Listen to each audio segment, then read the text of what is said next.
Ah, my viewer bot is down. That is unfortunate. We can get that moved over in just 1 second. In the meantime, while I'm getting that set up, there is no reason on why I can't have one of you guys to jump into that recap, huh?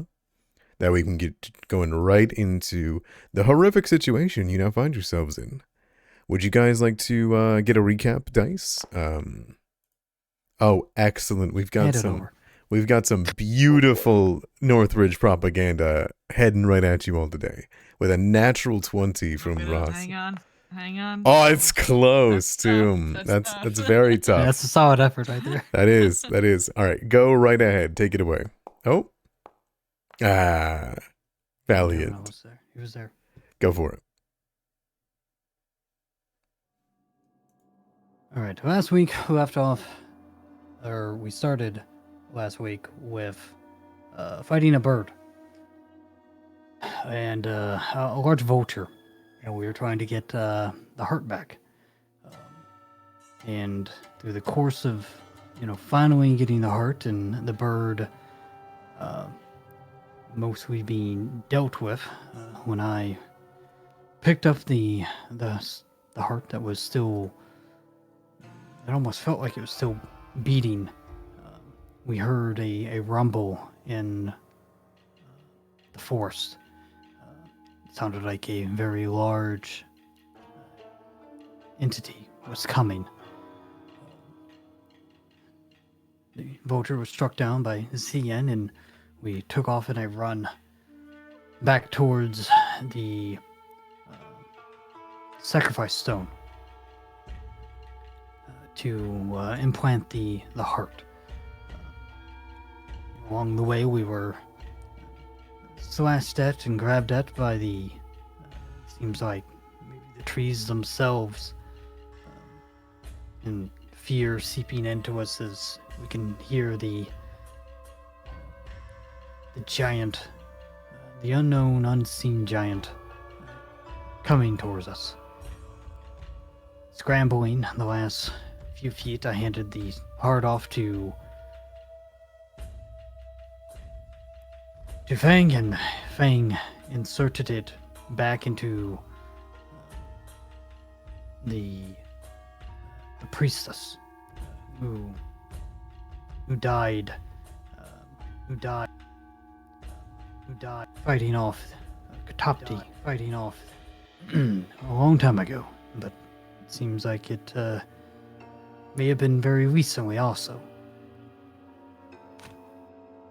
And through the smoke pouring back into its vessel of a body, and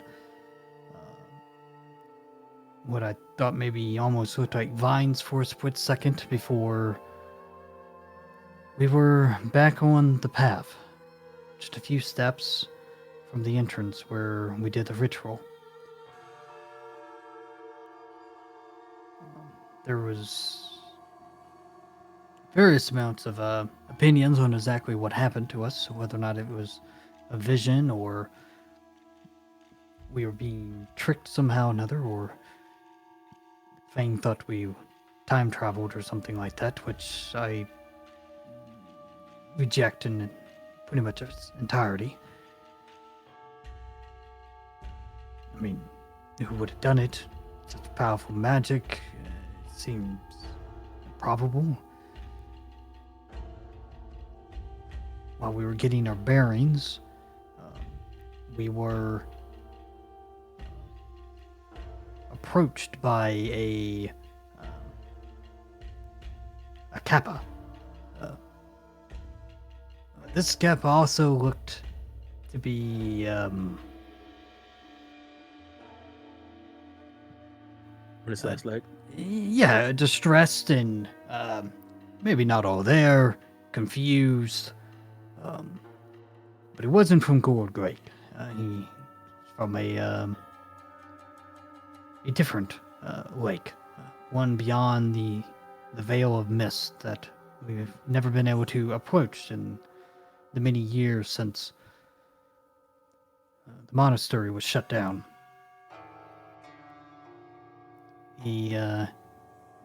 Fang was able to kind of coax out of him with Jobin, I believe it was, that he is being tormented by a storm hag.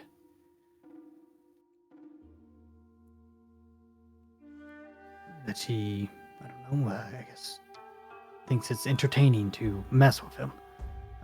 Fang obviously wants to help him instantly, no matter what the risk. And I think everyone else also wanted to help. I'm not really comfortable helping every single random denizen of the force that we come across. The rest, we headed our way towards the lake, but before we got there, we ran into some beasts, two-headed beasts, snakes, heads at either end, and they almost killed our captive friend. There was a lot of violence, and he was bitten and almost drowned. Even though I think I thought he could breathe maybe underwater, but I guess he can't. By the snakes as they wrestled at the water's edge. But Jobin and Katai were able to get rid of the snake, and I was able to luckily keep CN and everyone not dreadfully poisoned before we stumbled towards the resting alcove that we're heading towards. It's supposed to be a floating platform. After saving him, he dug up some, well, I'm not exactly sure where he got them. Some items that he, I'm not sure, robbed from other people or took from this hag maybe, and maybe that's why she's tormenting him, now that I think about it. And then gave it to us. And, okay, I see where this is going. Fang and his hospitality is getting us in trouble. Well, we got to the floating bridge, or barge, I think it is. Fang casts water breathing upon us. I think he knows we somehow or another will be in the water. And as we approach the shrine, a storming mass of maybe beetles or some sort of insects who kind of looked like on the far side, sort of rumbling. And before we could get safely onto either ground or the barge, the bridge has started to sway and is being pulled by spectral hands. It seems like we have a fight on our hands. That you do. And worse. But first, we do have a weekly role-playing question, as you take your D6 or your hero point. Which one do you want? Take the D6. Easily done then. Alright. So, while you are rocking over the top of a roiling water that gives wake that begins to explode into the bridge shrine that hangs precariously over the water. Considering this place should have been washed away in a flood quite a few years back, it is strange that it's here in the first place. But nonetheless, I have to ask, before you all get washed up by all these arms, if your character was a drink, what would they be and why? What a segue. Anyone can roll me d20 to take that.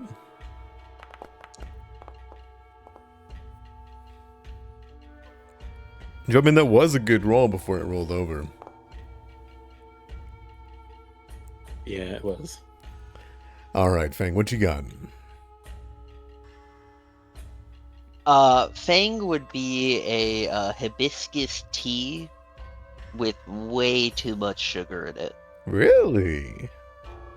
Like, Fang loves his tea. It flows through his veins. But if anyone else had a drink, they'd be like, that's just juice. Is that a metaphor for someone that looks at your hibiscus tea and doesn't see your second life as a kitsune? Whenever you drink it, it's overly like sweet and... Could be. It could be. It could be. Okay, sounds good. Perfect. That's an interesting one. Hibiscus. Okay. Does anyone else, or do you want to ask that question to anybody else that is in the party or NPCs so far? Yeah, sure. Jobin can answer. Yeah, Jobin. Come on, Jobin. What you got? Jobin was going to be a like hard black tea with a hint of sugar. Ooh. Okay. Why? Because it's a kind of what you call it, standard. It's a bit basic, and that hint of sugar is because he has a hint of sweetness in him. So he's just a little bit of a softie. But he doesn't show it on the outside. Well, he does show it on the outside, but that's the point. Okay. Perfect. Absolutely. I'll take that with a hefty yes. Perfect. Okay, a D4 for you, Fang, to use on a D20. Sound good? Good. Alright, Good. we'll move on So I over. think I figured it out. Are you apologizing because you're gonna make disgusting hair and food noises again? No. You'll know it. You'll know when it happens, okay? Fire? No. You'll just know. Can I elect to just sit out now? It might not happen this session, so you're fine. Alright, let's see.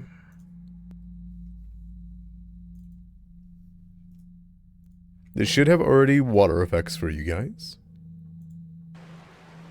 Can you hear it? Water. Perfect. I hope nobody has to go pee. Let's come into Already. it.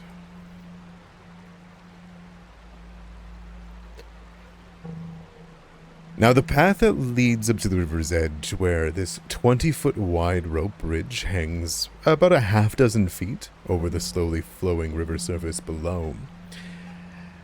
This place, it's a hexagonal wooden shrine, and it stands in the center of the river.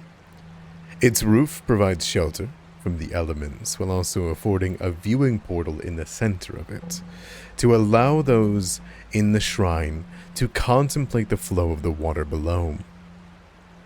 Several long-handled dippers for bringing up the draughts of water, for drinking, lean against the central hole's railing, as well as a half-dozen delicate-looking clay vials. A total of 6 wicker mats also lie within and around this central hole, affording places to sleep above the water.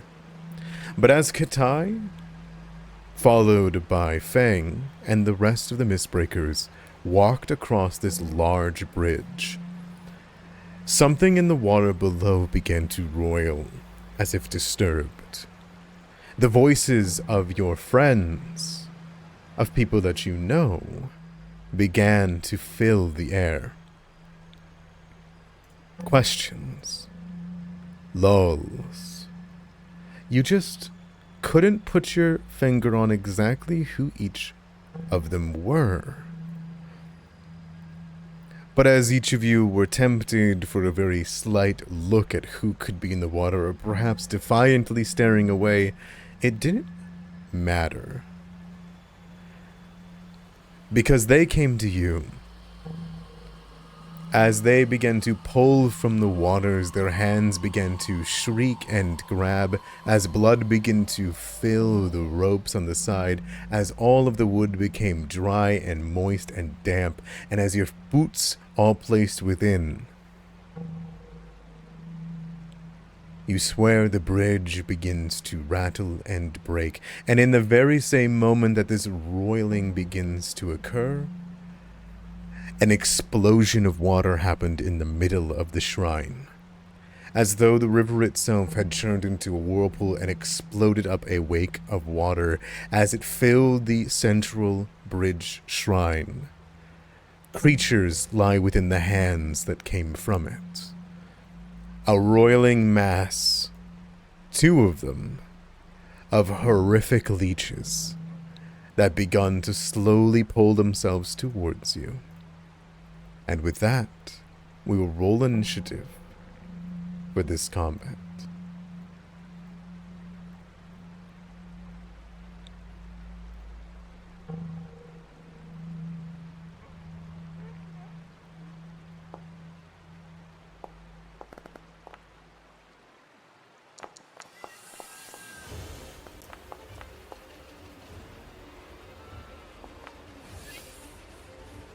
Okay.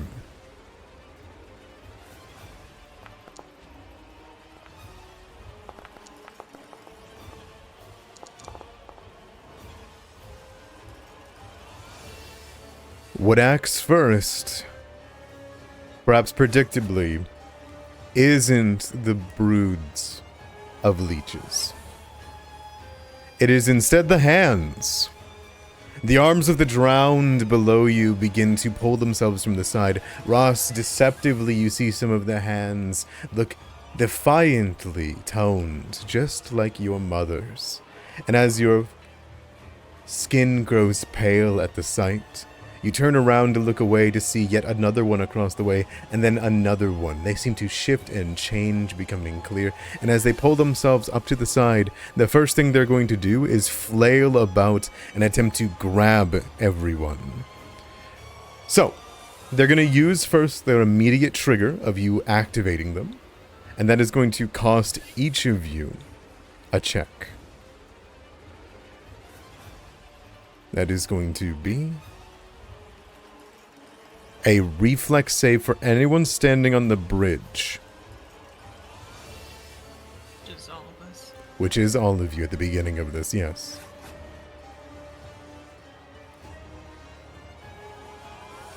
Are you gonna post it up, or do you want us to just roll it?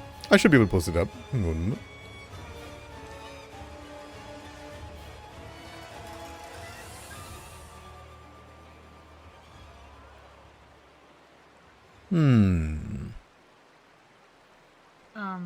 It's easier for you to post it up because, like, sometimes, like, I know I have like little small abilities that only trigger On certain ones, yeah. reflex. Yeah. I just threw it up. If you don't have it, it's okay. Oh, cool. Excellent. Ooh, yikes. Yikes. Oh, I didn't draw my hero cards.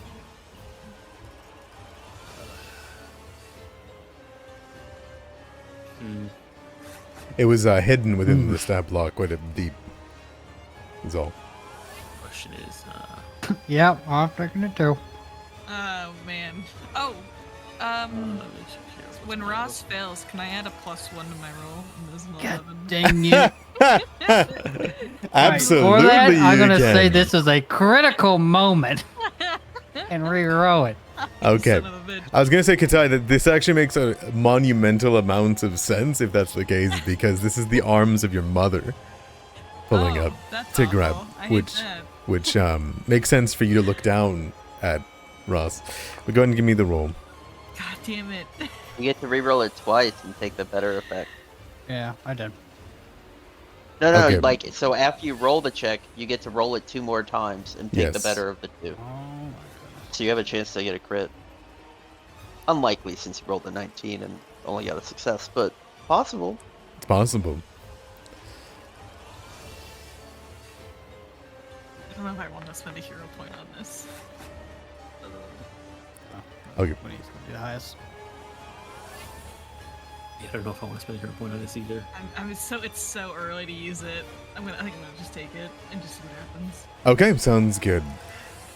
So there is a blast of the river water that happens. This is at the same time that the brood leeches are ejected into the shrine. And at this very moment, the whole of the arms grab every part of the bridge. From the middle to the ropes on the edge, they grab and they pull. And as they lull at your hands and they begin to sing your names, they shake the bridge violently. The whole thing dips down low enough to touch the water. The whole thing begins to move in almost a couple of feet in each direction, and all of you will begin to start to lose your grip and footing. Anybody who failed immediately is knocked prone at the beginning of this combat. which is... There is no critical fail for this one. Thank God. Mhm. Alright. So Jobin and Katai, you both smack into the ground on your knees, or rolling onto your back as these unexpectedly throw you aside. All right. As you guys are unsure what to do, and the brood leech swarms begin to pull themselves towards you, that isn't the end of what the arms do. For the arms, as Jobin, you kind of fall down onto one knee, put a hand down to get your grip. You see one of the hands, ghostly, incorporeal, reach between the boards where they shouldn't be able to fit, grab your wrist, and attempt to pull you through the boards, despite you not being able to fit. It's going to make an attack on you.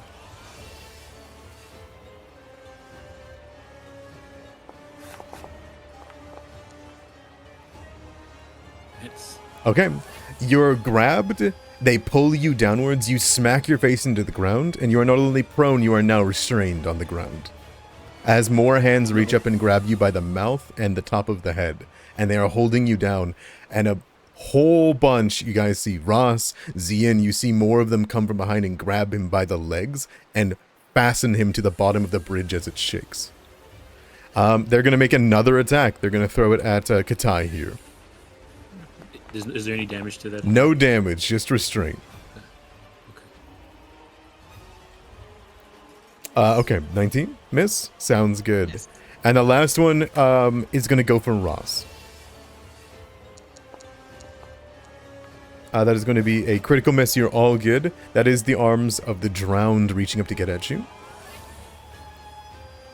And then one of the leech swarms will go. They're going to go for the closest person off the bat, because that is easiest, as they begin to move over and fold on top of each other like a mass. They were going to go right over top of Yukatai. They are movement speed of... They have a movement speed of 5. Okay. So 5, 10... 3 actions. 3 actions to get into your space, Katai, Alrighty. as they are ejected in.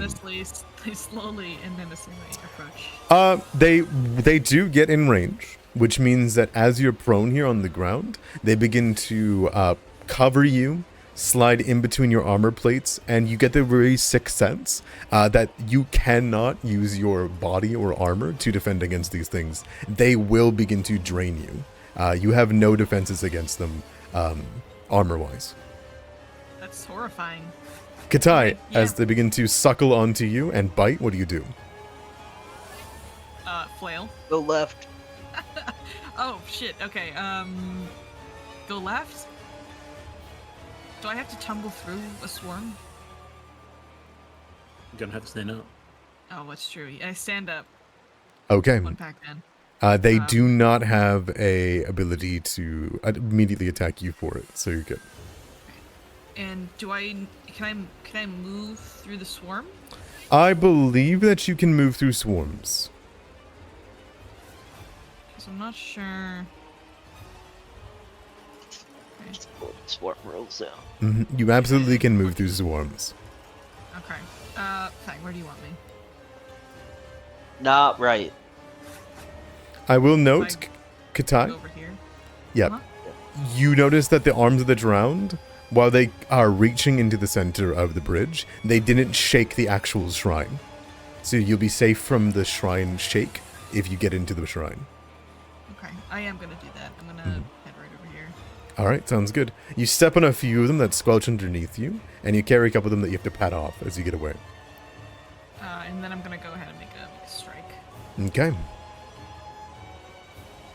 A shield probably won't help against this. So just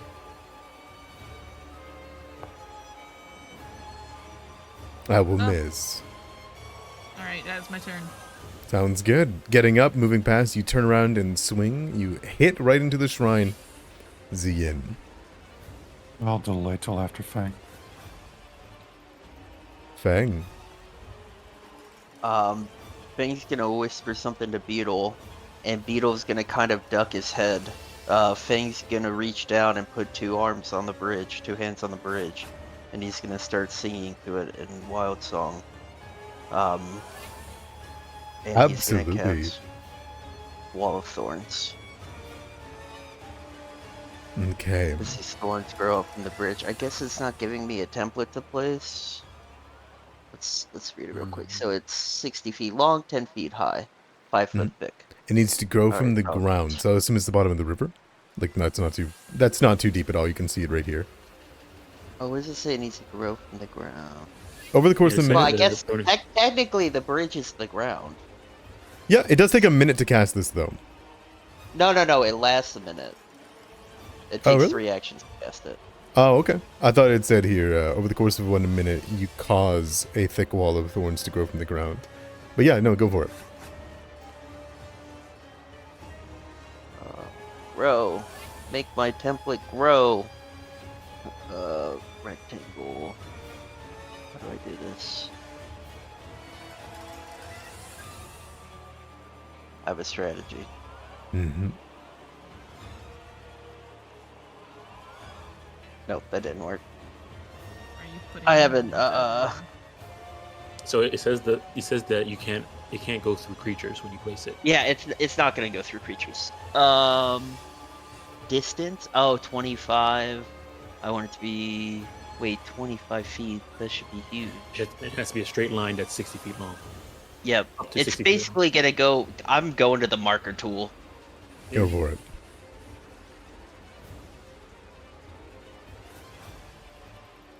That's fine.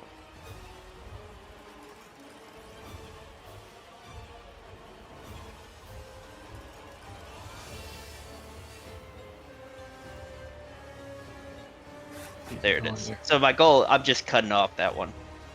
Okay. Sounds good to me. Yep. Alright. Beetle is gonna use his independent action to, I guess, mandible the swarm. Eat some leeches. Yeah, he's gonna eat some leeches. Critical hit. 30 damage? Sounds good to me. He just starts munching them down. Alright, they seem resistant to the damage due to their mass and shape, but as he begins to munch them down, he's able to slurp them up, and there's no crunch, it's just sickly, like, mush. It's not good to hear. Anything else? Yeah, I mean, Fang's gonna beat some pretty gross stuff. No, that's all 4 actions. Okay, sounds good. It doesn't bloody the swarm with 25 damage. Zian, what do you got? Well, first action will be to get up. Okay. Then he's going to stride over here. And third action is he will try to help Jobin from his situation. So if I need Okay. to rip him from the grasp of the ghosts, I will try. It is a restrain. Let me see.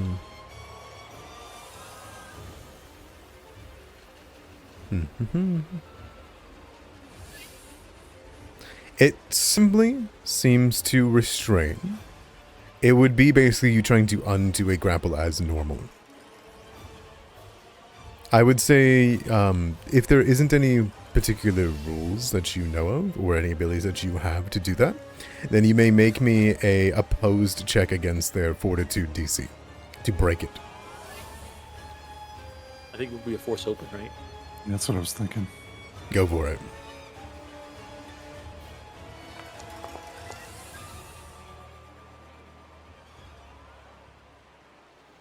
Okay, with an athletics check, you can reach down and begin to grab. You're going to pull, you're going to break, and it is going to be the door.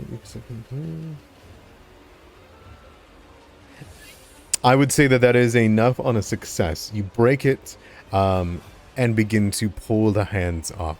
I'm going to say that will stop Jobin from being restrained at the very given moment. Okay. That's my turn. Perfect. Zian, your hands, as you pull one of them off, you see it snap in a terrible direction that would break someone's arm, and as you hear a scream, the hand turns into water that coats your arm instead of ectoplasm. This leech swarm feels a bit sad, honestly. How dare you put up a thorn wall against them? I think what they're going to... Is it immune to difficult terrain? It is immune to prone. That's about it. Okay, I don't. If it has a 5-foot speed, I don't think it can even try to enter it because the wall is difficult terrain. Okay. What they're going to do instead is they're going to, as a pile, now that they've gotten your scent, they're going to crawl back into the water of which they came. Spilling off the side rails, I think here would be a more fortuitous spot. So they're going to spend 2 actions to get to here, and then they're going to plop into the water. As they do so, they'll use 1 more action to use their swim speed instead. You've kind of forced them to have to go back into the water. So they're not going to be within range of you guys unless you're pulled taut and tight to the bridge. Let's see. How high up is this bridge? It is it is only a few feet off the water, but the arms of the drowned, while they're here, they pull it down to the water as far as they can. If you could deal with them, then they would be of no consequence to you. But you also know that the leeches will have to get out of the water in order to get up to you. They can only stride to here, so they are not within range of anybody just yet. You have stopped them from getting to you guys in this turn. Jobin, what do you got? Right. You gonna stand up? Okay. This action.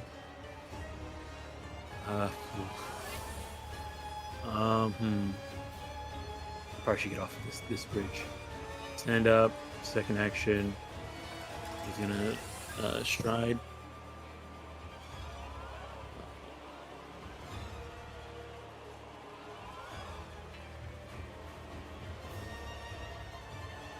There. And then 1 action.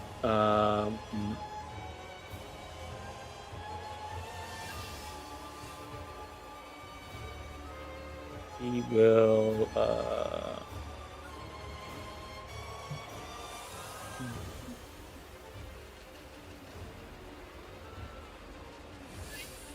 Okay, yeah, he's gonna pull out his weapon. Actually, no, Sounds he's good. gonna look at the leeches, and he's going to recall knowledge. Works for me. So you can see what he can learn about the leeches. All right, recall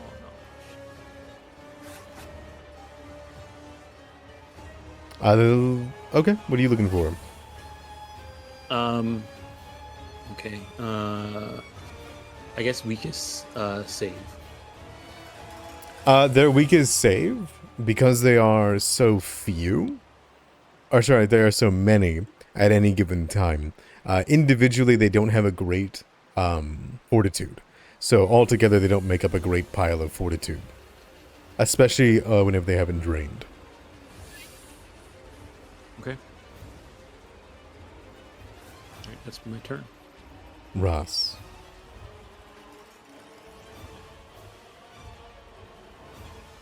Oh, I'm gonna get off the bridge.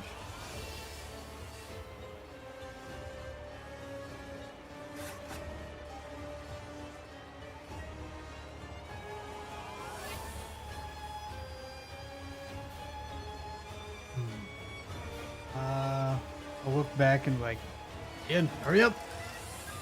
Got some guidance, and then I'll stride behind you.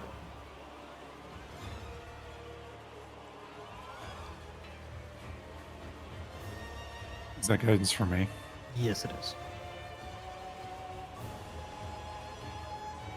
Alright, is that your turn? It is. Alright, top of the round, the drowned will continue their haunt. It is going to be... Let's see... Yeah. Why not?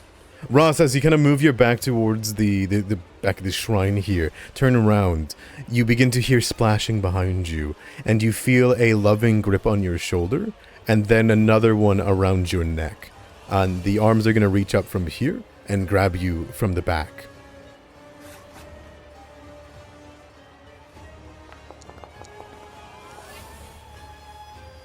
$16?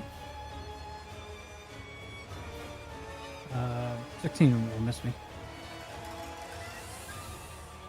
Okay. It will then swing again.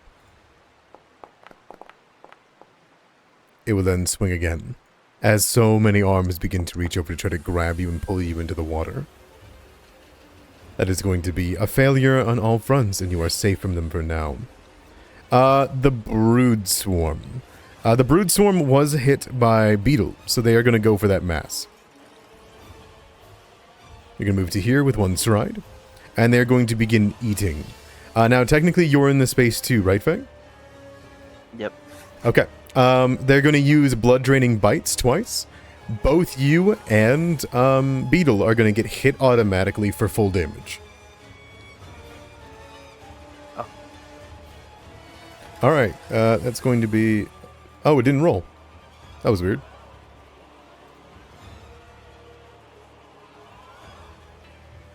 I What think... happens if you hit the damage button? Oh, it's persistent bleed damage. I apologize. Okay, both Fang and Beetle are going to be hit by 2d6 plus 2 persistent bleed. If you both hit that button, you guys will both get the bleed damage. Well, I think doesn't persistent damage happen at the end of my turn? They will. So you are going to take the damage now, but you are going to get hit by their venom. You gotta press the button, and then it will add the persistent damage to you, and then it will trigger on your end of your turn. Oh, okay. Mm. You need the effect. I gotcha. All right, and then roll against their venom as they begin to stick on and begin to drain. Hey, nice. All right, you both are good for now. They're then going to immediately expose you again to it. Because they can hit you both with each action. They need to roll from both of you again. Ooh. Oh, no. Okay, the first one you're completely fine. You're standing on top of, There it okay. You're able to squelch the one that would have jumped onto your chin and begun to drain. You're okay for now, but you both are under the effects of the bleed. Now, bleeding doesn't stack, does it? It's bigger. If it's bleeding, it's whatever it is, the biggest one. Okay, Takes so the biggest amount. it doesn't matter if it hits you again. It doesn't stack it. Unless there's some type of save you have to do to get the bleeding, and you critically fail, and it does No. 2 times, then no. Okay. They have stuck both Fang and Beetle are now covered in leeches, and they're gonna start moving on to the next people. Next. Katai, what you got? I 3 actions to start charging my laser. Okay, sounds good to me. You end your turn? Yep.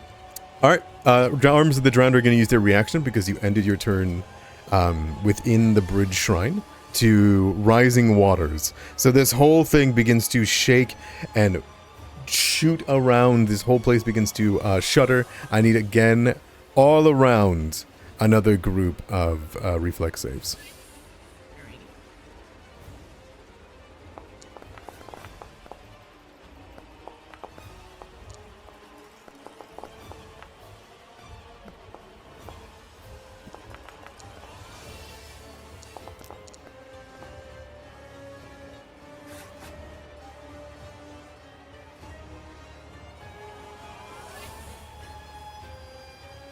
Okay.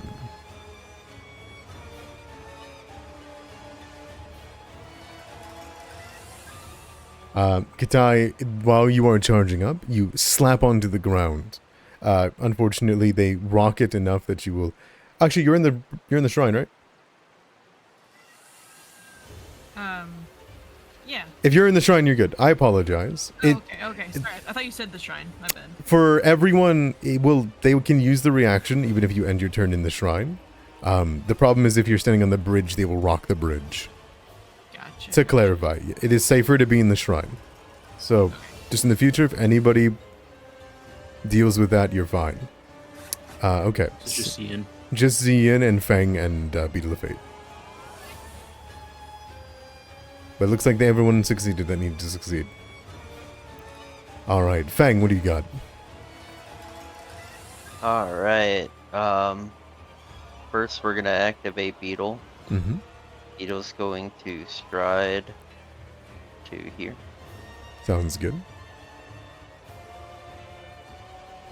And with his last action, he's gonna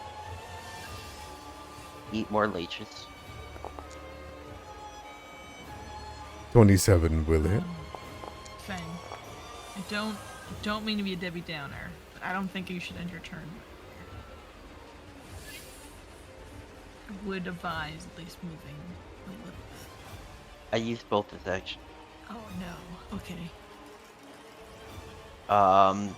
Fang standing at the top of Beetle.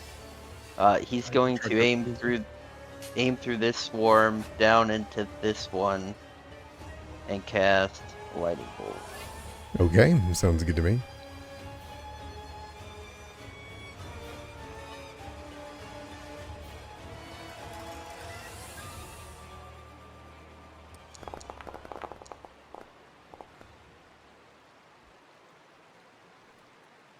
Ooh, okay, that's a pretty nasty one.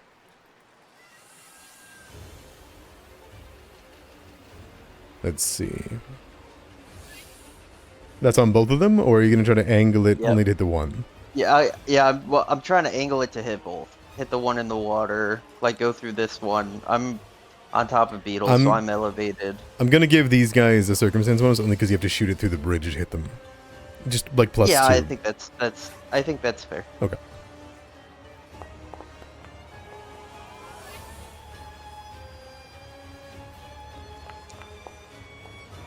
Alright, one of them will critical success, one of them will take half. Sound good?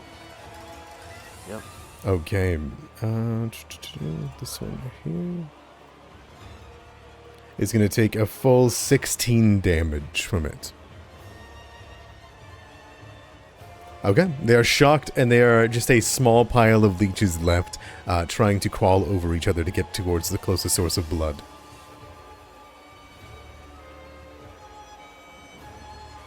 I actually have an effect for this, if you want to hear it. For no reason. Just to scare Zian a little bit. Oh my goodness. What is Oh, that? that's What does that mean? Alright, Ving. I don't- Shoot lightning. That's everything.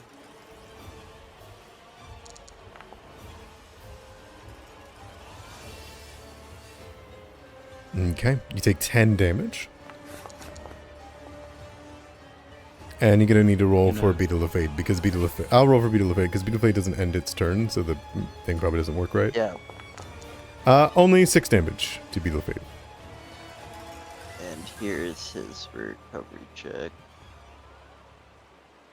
It's saying no persistent damage exists.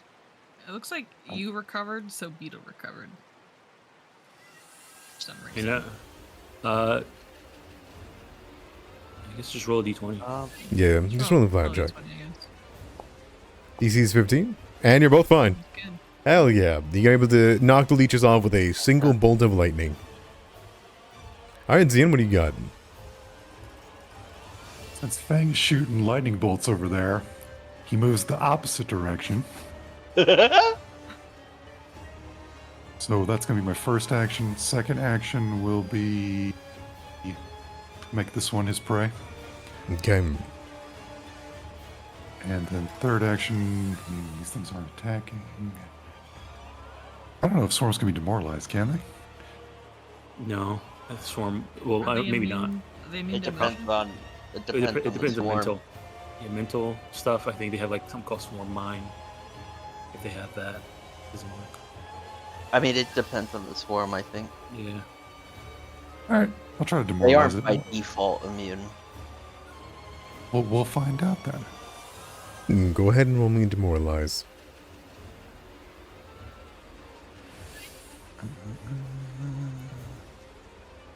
That's gone, so get that. Mm-hmm.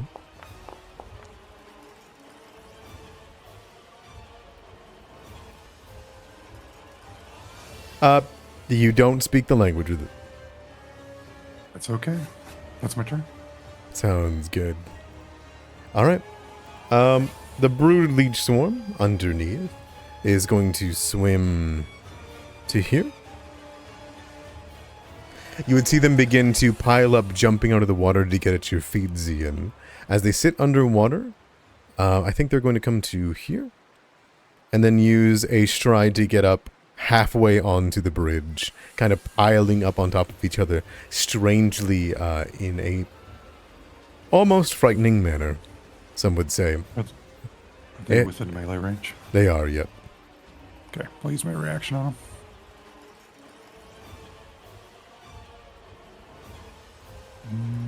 Let's see. He's that, and he's that.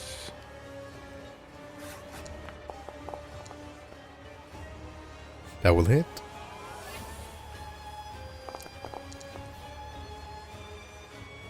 Okay.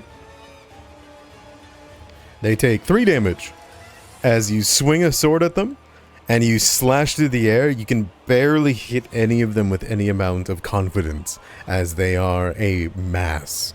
They are immune to the precision damage entirely. They are very resistant to the slashing, but the fire goes through just fine.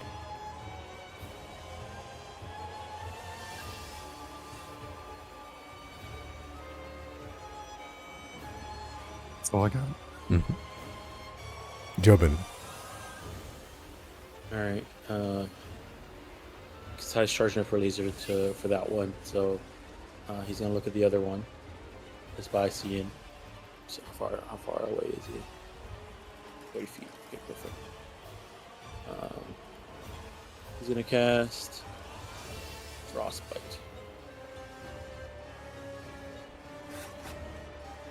Let's make fortitude save. And that's on the farthest one? Yeah, this one over here. Sounds good. All right. 24. So it takes half.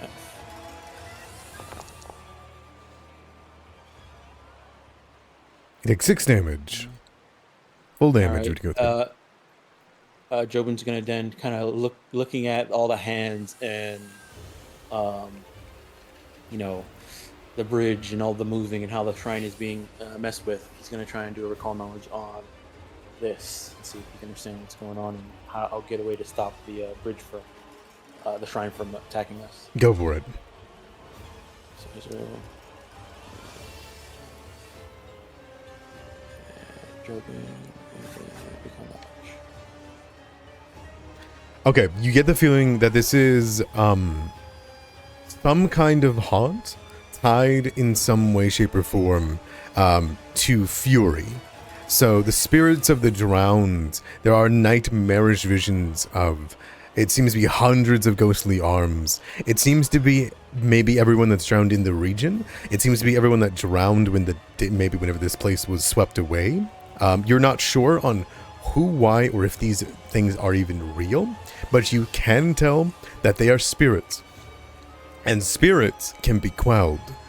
You believe to disable the haunt itself, the arms, all you must do is offer prayers to calm the haunt with a religion check as an action, or to threaten them enough, whether with water or with your own purging or exorcism with intimidation. And they will leave immediately with 1 action if they do so. Okay.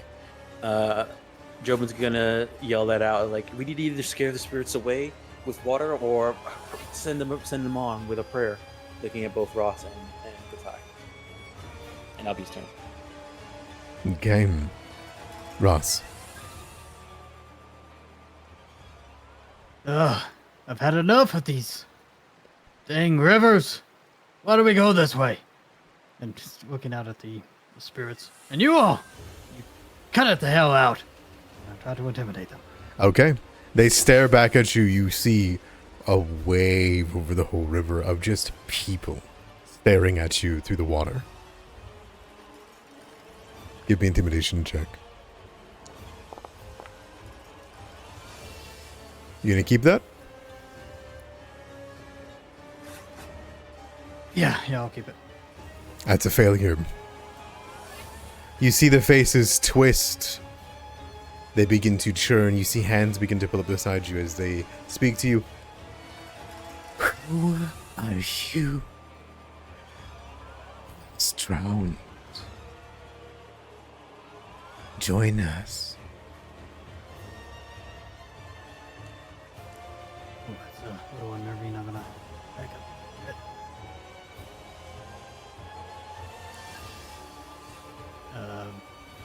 as I'll call out to everyone. I don't think they're going anywhere. Is prayer next? Where? Erasmus priests, let them pass. Send them on their way. All right. Is that your turn? Yeah, that'd be, I guess, my last action. All right. You take a moment. You close yourself. You take a breath. And as you do, they stop you from doing so. As a hand plants its, palm over your mouth, and then two shoot up into your nostrils, and another covers your eyes. And they're going to try to pull you into the central bit of the shrine and into the water.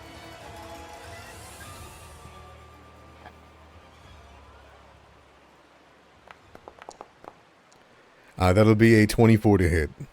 That hits. Alright, with a grab, and because they are provoked by you, they will spend another action to immediately, without any checks, pull you into the water, using their haunt ability. Oh, there he goes. As you all watch, as Ross is covered in the face, and then a massive arms reach from the central bit of the shrine, grab him from all sides, and yank him over, and he splashes into the water. And it feels numbing. You begin to choke. Until Feng, tell me, how does your water breathing come into effect here? Well, he's got gills, remember? Okay. Gave him gills. As the arms prevent you from seeing, hearing, breathing, anything, suddenly, around your throat, somehow, Ross, even underwater, despite that one fateful day, you take a breath under the waters. They have you grappled, restrained, and held, however, down here. But they can do nothing to you but a mass swarm of dead that look at you if you open your eyes as they cradle you, drowning you. Alright, the Brood Leech Swarm over here is going to move to here. They're going to give both Fang and Beetle their gift again, provoking or giving the blood draining bite that will give persistent bleed damage.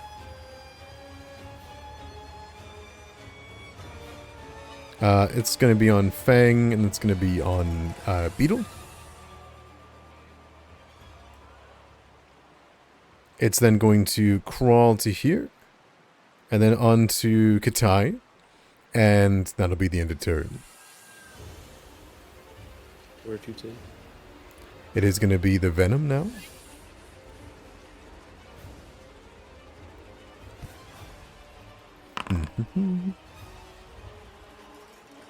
Oh.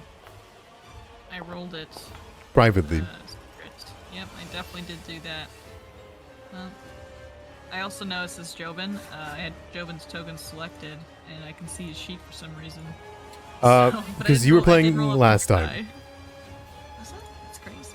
You were playing Jobin, so I'll pull you away from getting all those powers. Hold on. Alright. All my arcane powers.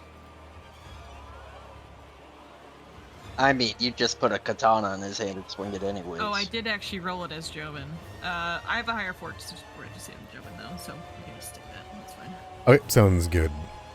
So add a plus 2 to that, so 29. You are fine for now. Alright, that's her. For the Brood Leeches, so it's going to come to you, Katai. I'm take gonna your system. I'm gonna hold my right. Oh, sorry, I didn't take the persistent, my bad. I am gonna hold my turn. I'm gonna delay until after Fang, but I still think I take the persistent. Yeah. Yes, you do. anyway. Yeah. Yeah. I don't know. I don't think that'll happen automatically, so we'll just. You have to end a turn, like pretty much end your turn, and then he moves. I you will down, move and you, then- yep. Okay. Okay. I'll end my turn then, and then if you want to move me.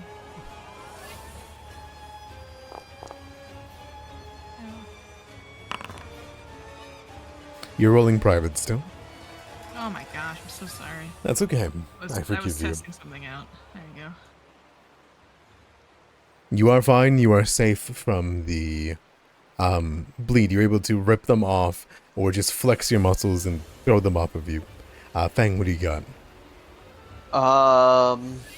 lightning's gonna crackle in my hand. It's going to hit the swarm and then bounce into this swarm. I guess the electric arc. More lightning.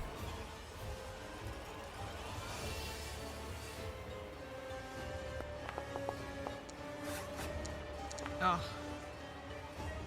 They are fast, little guys. no. Fortitude. Okay. One of them takes half, Then right? I'm gonna. Yep. Sorry. Forgot to roll the damage. That's okay.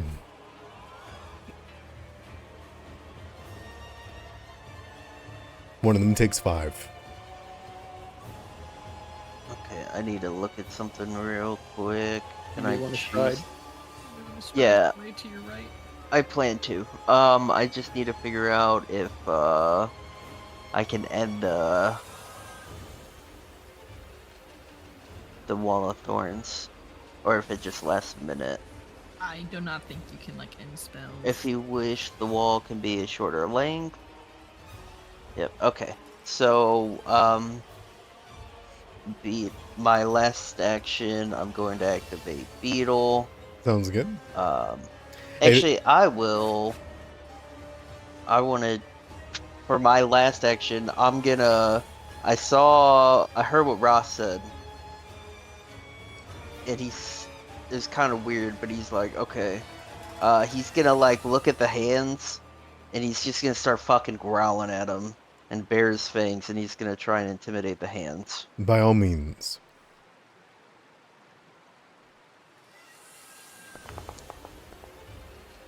"26. As you do so, and you begin to growl, you are connected with the water in the river. Do you think that you are causing the river to move? Or do you think that this is something that you've learned with Kami? Do you think this is something you've learned with nature? You are not a true believer of spirits, aren't you? Yeah, they don't exist. No, the spirits don't exist, but the hands do. He can see them. Mhm. No, yeah, he growls, and we could say that his connection with nature, the river itself begins to shudder. All right. As there is a huge momentum that suddenly begins to shift within the roiling waters, it's as though with your growl, a flow comes from behind you, and all of the river begins to move. Ross, you hear screaming all around you. You watch as the hands are dragged away. You see with each one of your growls, their hands begin to try to grab. You see they scratch at the wood as they're pulled away by the river's current. And with one last scream of defiance and terror, the arms are pulled underneath the waters. And the water keeps moving rather than stagnating. And Ross, you are freed.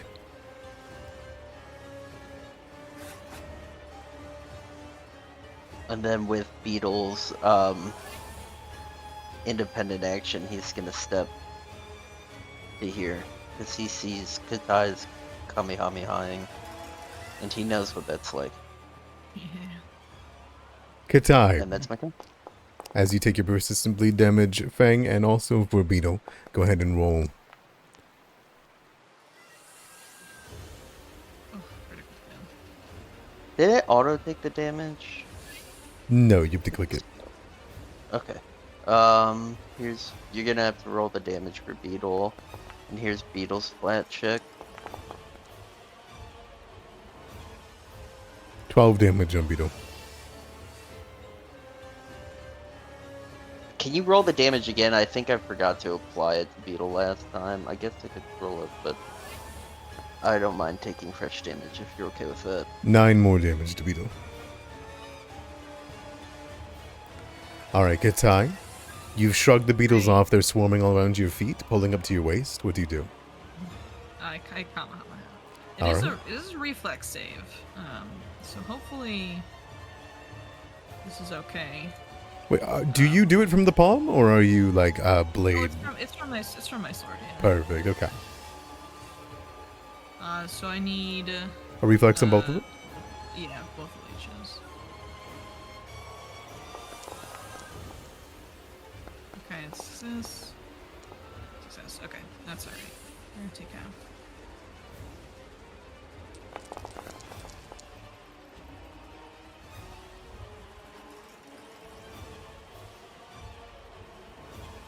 Alright, the one is immediately sundered. You watch as the blade strike is perfectly fit. You would see as it comes into an eclipsing arc, it will burn outside of it. And you watch as all of the leeches around you immediately flare off and incinerate. As you throw it forward, it passes through, cuts one piece of the rope bridge, and bursts into the water. And you watch as a massive grouping of the leeches just go flying before turning into nothing but ash and dust. They both take 17 and damage. Once this happens, and I let the energy go, my head whips around because I just heard Ross go in the water, and I'm aware that he does not like that. That is my turn, so that's it. Zian. Well, the first action will be he will stoke flames on Red Autumn Blaze. Perfect. Would you like me to describe that, or do you think you've got a special way of doing it? Nah, go ahead. Okay. Red Autumn Blaze is something that is a beautiful blade.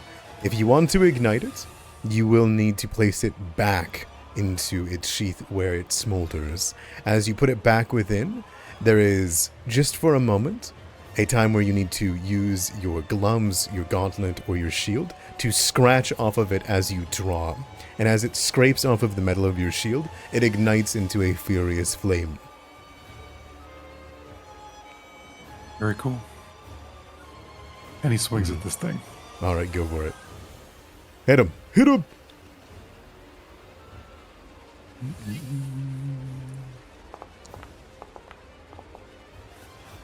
$30. Not a crit, but it's a hit. That's okay. He doesn't take precision, so I'll knock that off. It automatically does it for me, so... Nice.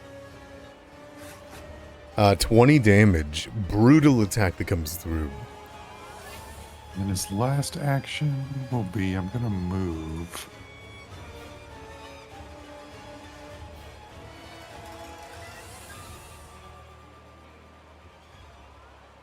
Here.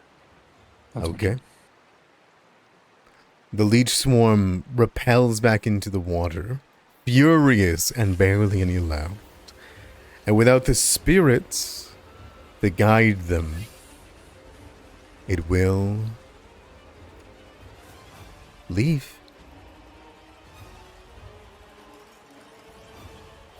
They have no way to reach Ross, and this whole river is quelled. There's barely any leeches left. They don't feel any particular need to stick around if they're all just going to die.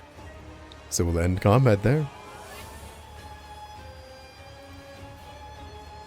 Dang, you're still bleeding. Oh, Yep, we're this should be fun. Ross is trying to swim Ross, over there. are you swimming with any amount of valiance, or is it like a flail, like a seal that's wounded? Oh, definitely like a flail. Ross doesn't know how to swim. Yeah, I will head over. Sorry, Fang. I have a portable ladder. I'll take out my foldable ladder and I'll just I'll toss it down there for him. Okay. You wanna throw up an initiative and just have me in it, and we Absolutely. can get through the bleeding.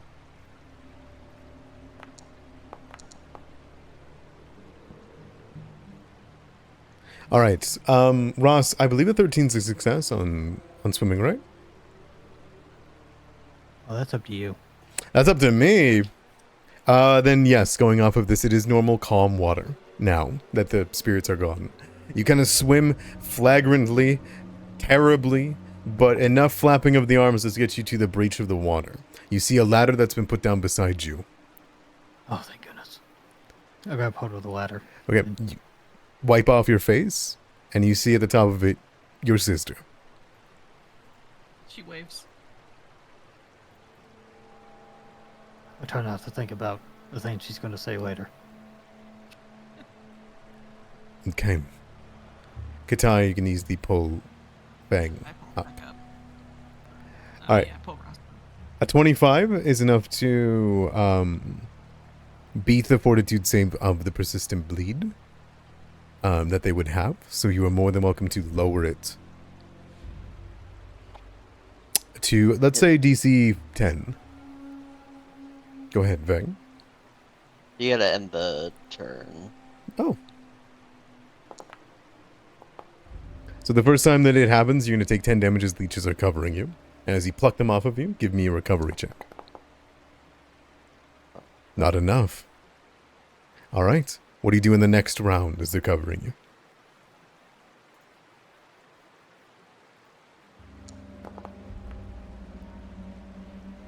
17 is not enough against these bleeders. Are leeches the things that don't like alcohol? They... give me a recall knowledge. Recall knowledge, yeah. I figured that's probably in his wheelhouse. Where is it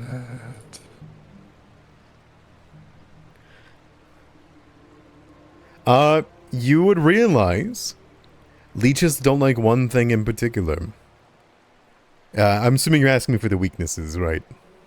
Sure. Leeches uniquely have weakness to salt damage. I don't have any salt. If Sorry, you guys. if you salt your blade, if you put salt on them, they just take damage. It's so funny. If you Hey, Jobin, you got salt?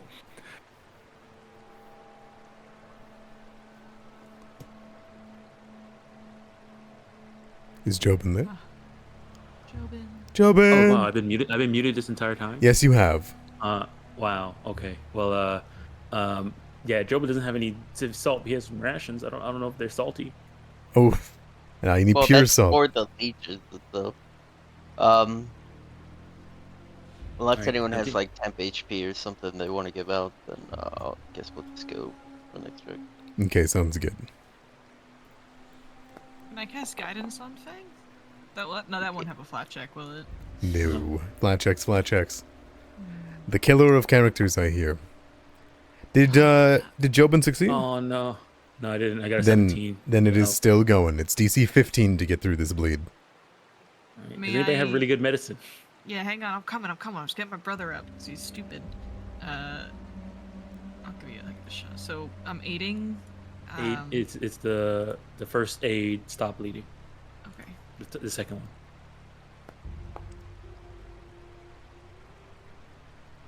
Okay. That is enough for a critical success, but I don't think critical successes do anything on stop bleeding, do they? No, I don't think so. Okay, so Looks like it's- it just success. DC 10 Fang. Do you want me to roll again on the damage? Yep.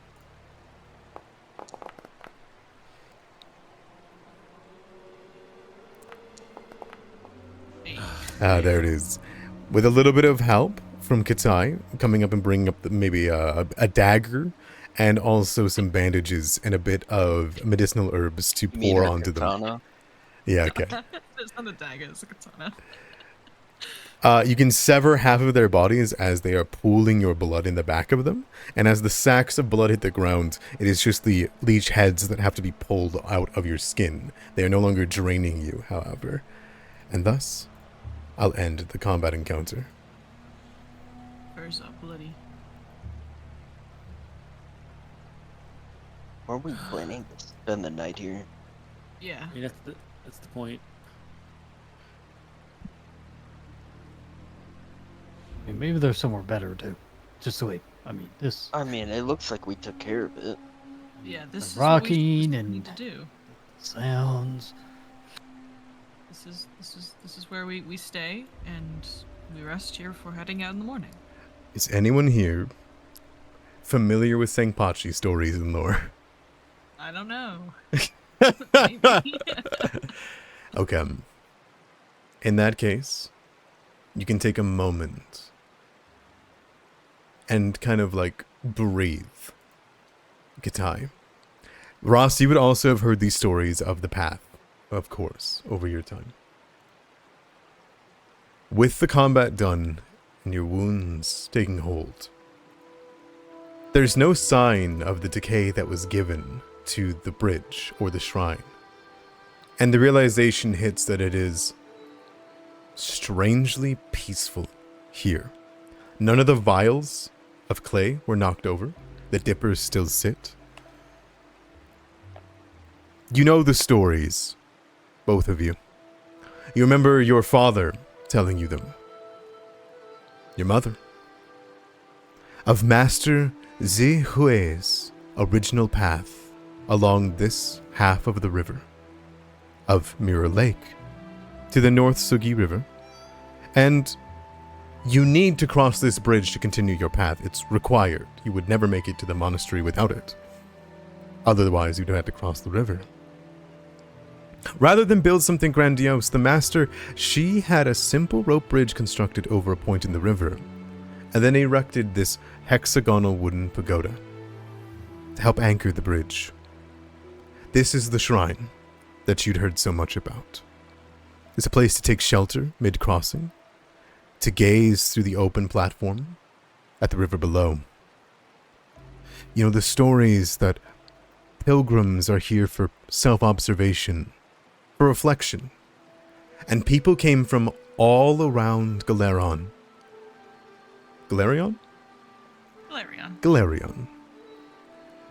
To sit here, to be where you are, to look into the reflections of true vision of who they are unburdened, to forego their mundane problems of daily life. There is a repetitive prayer meant to invoke the cycle of reincarnation, and then to retire to sleep over these gently floating waters. Both of you know these prayers, but Kitai, you are more practiced in them. Is it like a group prayer kind of deal, or is it more of a personal experience? For all that Sengpachi is, it is an individual experience. Everyone has their own cycle, despite even if you are going down the river together. It's still an individual experience, though you have no doubt that in some way in Sengpachi teachings, you feel as though you are meant to be here with these people. Yes.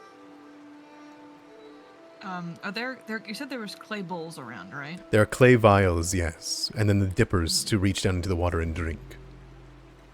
Okay. I will, I'll take one of the clay dippers, and I will start filling the bowls. Really? Yeah. Okay. You fill them. They all go to the very top of the vials, all 6 of them? And do you recount the prayers while doing so? Yes, I do. As I fill them up and I say these prayers to Sengpachi, I don't give them out to people, but I do put them on the stumps that are next to their mats. So if they want to take them, they can. Okay. Each field water. Yeah. It's a religious thing, okay, Jobin? Kitai, while you do these prayers, it might have been a dream of yours to do this when you were a child. Absolutely is. Do you do anything special when looking into the waters? Now that they've been uncorrupted by Feng, now that they have quelled, now that it is as you remember it to be, as your father and mother told you it was, as you look down into it. Anything special, huh? I will say, perhaps, maybe, unburdened was a literal term. Do you look into the river with your own eye?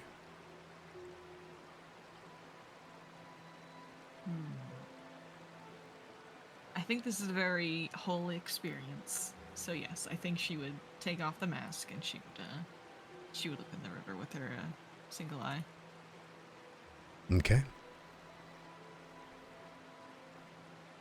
You stare, and you see your multitudes of pupils.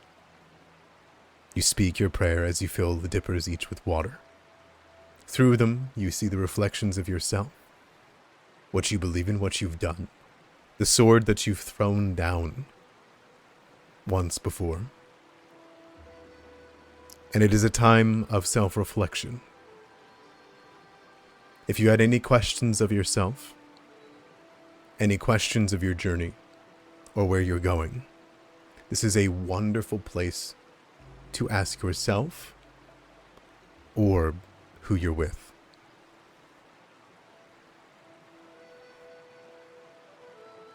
She finishes filling up the water, and she's gonna take her own clay pot. She's gonna sit down on the mat, cross-legged.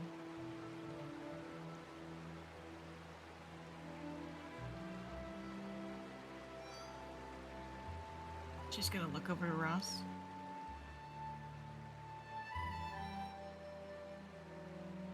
Do you have regrets?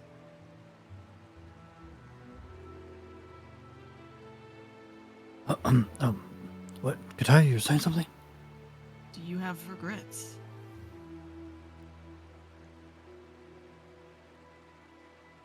I think everyone does, Katai.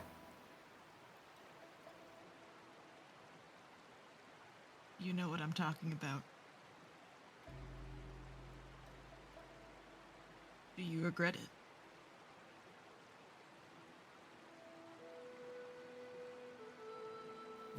Ross kind of gets up from the Toby mat and walks over to the other side of the shrine.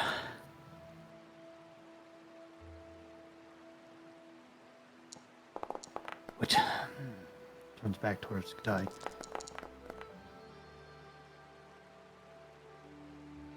Which regret are you bringing back up to the surface again, Katai? Why can't you just let it go? She's gonna sip her clay water. I just want to know. Does it bother you?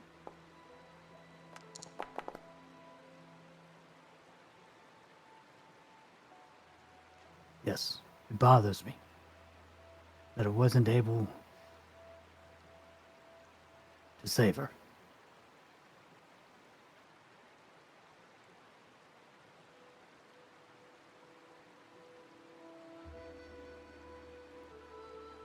Would you have changed anything you've done? If you could? I've thought of it. What would I have changed? Let it drag her under? Look for father who was out in the fields? You at the lantern? She would have been gone by the time I went to go get one of you. So no, I don't think I would do anything different. I would hope for a different outcome.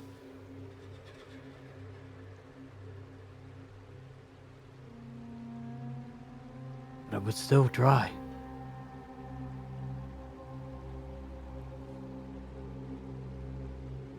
We can't change the things we've done. We can only try to react and move forward with those thoughts and consequences. Tell that to father.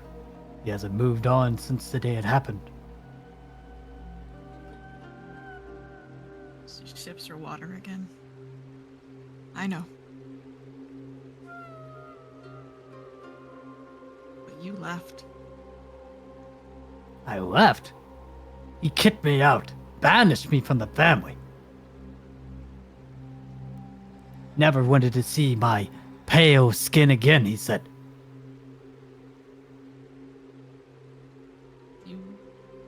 You left me.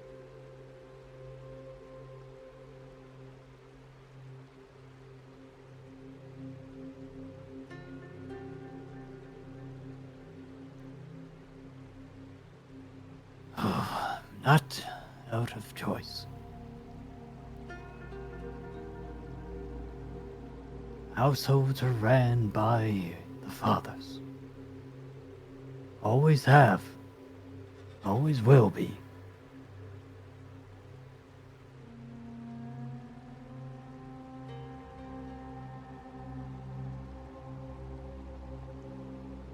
Things could have been different, I guess. But they're not. As long as you're happy with your choices.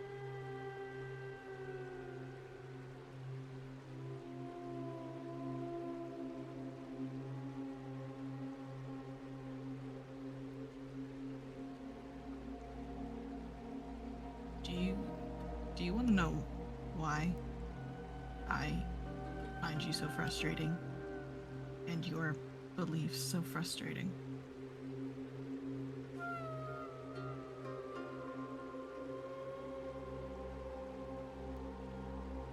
Comes over and sits down next to you. You left me, not just physically, but spiritually. My anger and my sorrow is something that will span countless lifetimes. Because I know that this is the last life that I'll have with you.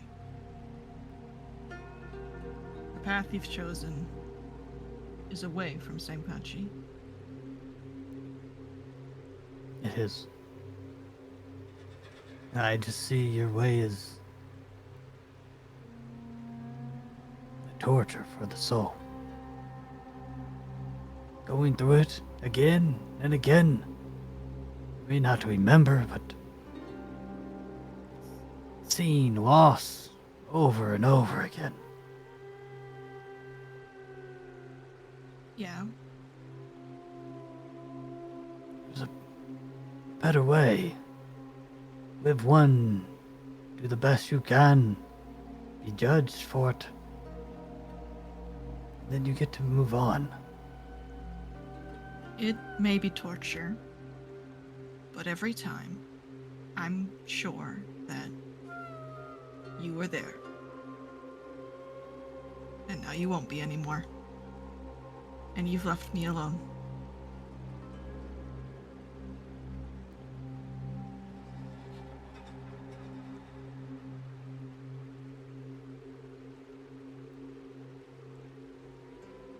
And it may be selfish of me to feel sorrow and anger over that. But it's...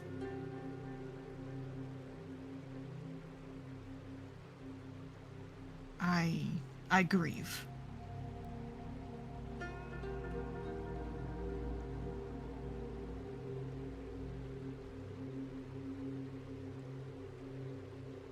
And you at least understand that.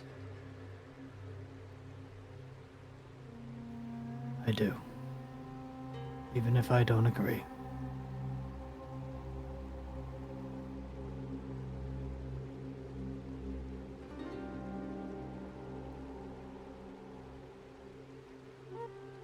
Good. I'm glad we have some kind of understanding then.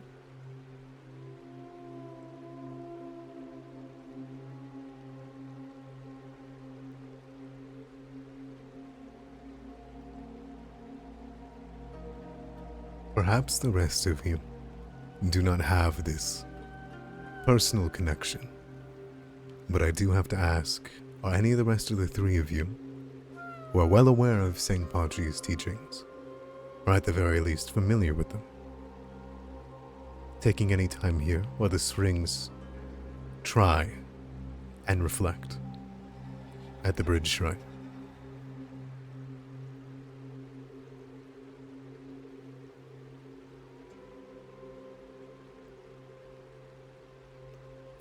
Very well. I guess Jobin would grab a one of the clay pots with the leech water. And he's been walking for a very long time, so he'll probably take a moment to sit down and just kind of go over in his head everything that we've gone through right now while he sips on the water. Seeing Jobin go to get a cup, he's gonna lean over to Jobin and ask him what he's supposed to do.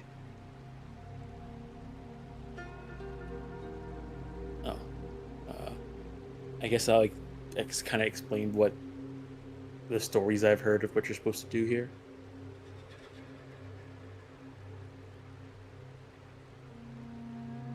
grab one of the cups. Look into the water and kind of see yourself. See all of yourself, I guess. Fang will grab a cup. He'll hand Beetle a cup. He'll look into the water. Streaked, bloody, cleaned, your fur patterned, changed in this last few months. And yet still, you can't help but feel your desire of your alternate life as a kitsune. You can't help but feel exposed. But you're you. You're here. You look down into the water where you know you heard things call. You saw them grab. You remember the woman in the shop who was so brutally murdered, with every hair pulled from her scalp, the lonely face of a stone-masked phantasm crushing the skull of your friend out of loneliness and jealousy. And now the arms of loved ones drowned, pulling desperately to bring you and your friends into this river with them.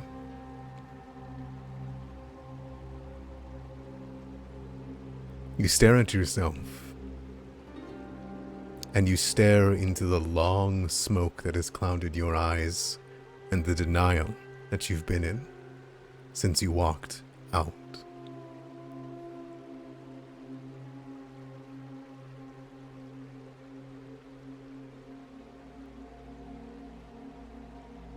Do you reflect?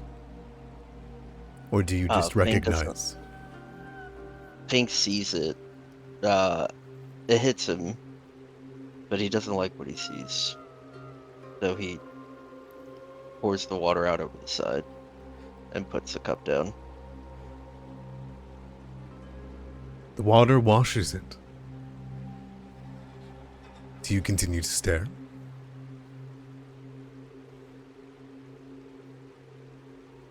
Out of curiosity for a little bit longer. Okay. The water, freed from its clay vial, flows in ripples. With muddied water, you can't tell how different,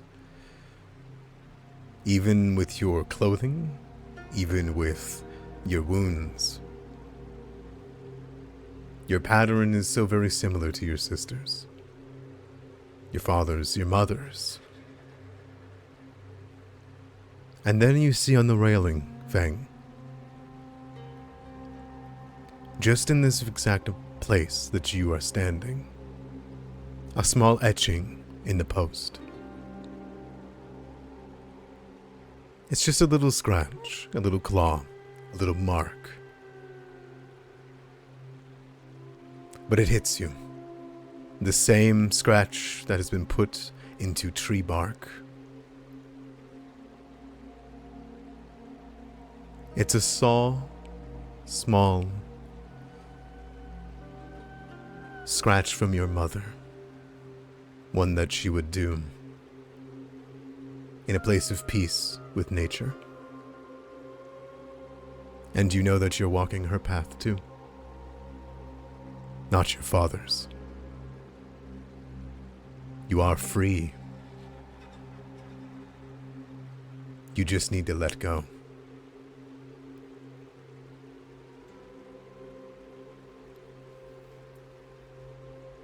He takes a nail and starts etching a similar mark next to his mother's.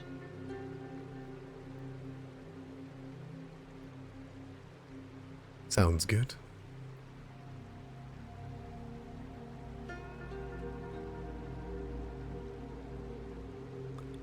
I assume soon you find yourself at rest? Yeah. Next to Beetle? Mm-hmm. Zian? Jobin? Do you have any self-reflection you wish to partake in at the Bridge Shrine? Or do you wait for your journey? I guess he's not necessarily like. I guess he's more introspective, thinking about what has gone on so far, rather than thinking about himself. Mm-hmm. Makes sense. So, Okay. You see a missing mat beside you, Jobin. Not too far away. Perhaps you think of yourself and what you've gone through. And you've gone through so much in such a short time, Jobin. From bystander to champion or hero of Willowshore. You thought yourself content and happy, sipping a tea every morning in Leshy's salon, enjoying writing stories of the latest gossip that someone is just speaking loud enough for you to overhear. When you remember the laughs, the fun you've had with these people, rebuilding the tea house together, building a business, making jokes, participating in a festival, more than you usually would, winning, the soft smile of someone you cherish, staring on as you succeed. So much in so little time, so easy to take away.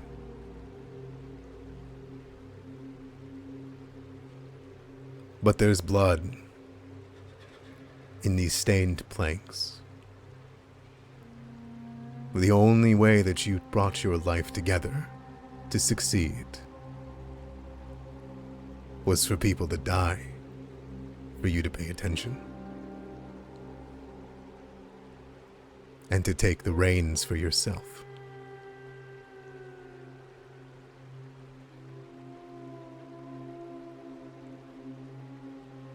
thinking about all the people that he has gotten gossip from and listened to and watched as he's been in the village, and then also seeing that he hasn't seen them since that night.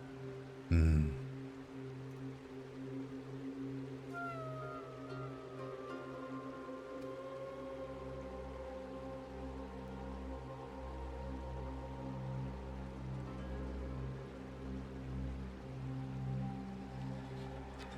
You take a drink, and a prayer, perhaps, of self-reflection, and you wonder if she would have ever noticed you, truly noticed you, instead of just a box under her bed. If all of this never happened, and you never got your hands on the business, if you ever would have had the courage otherwise.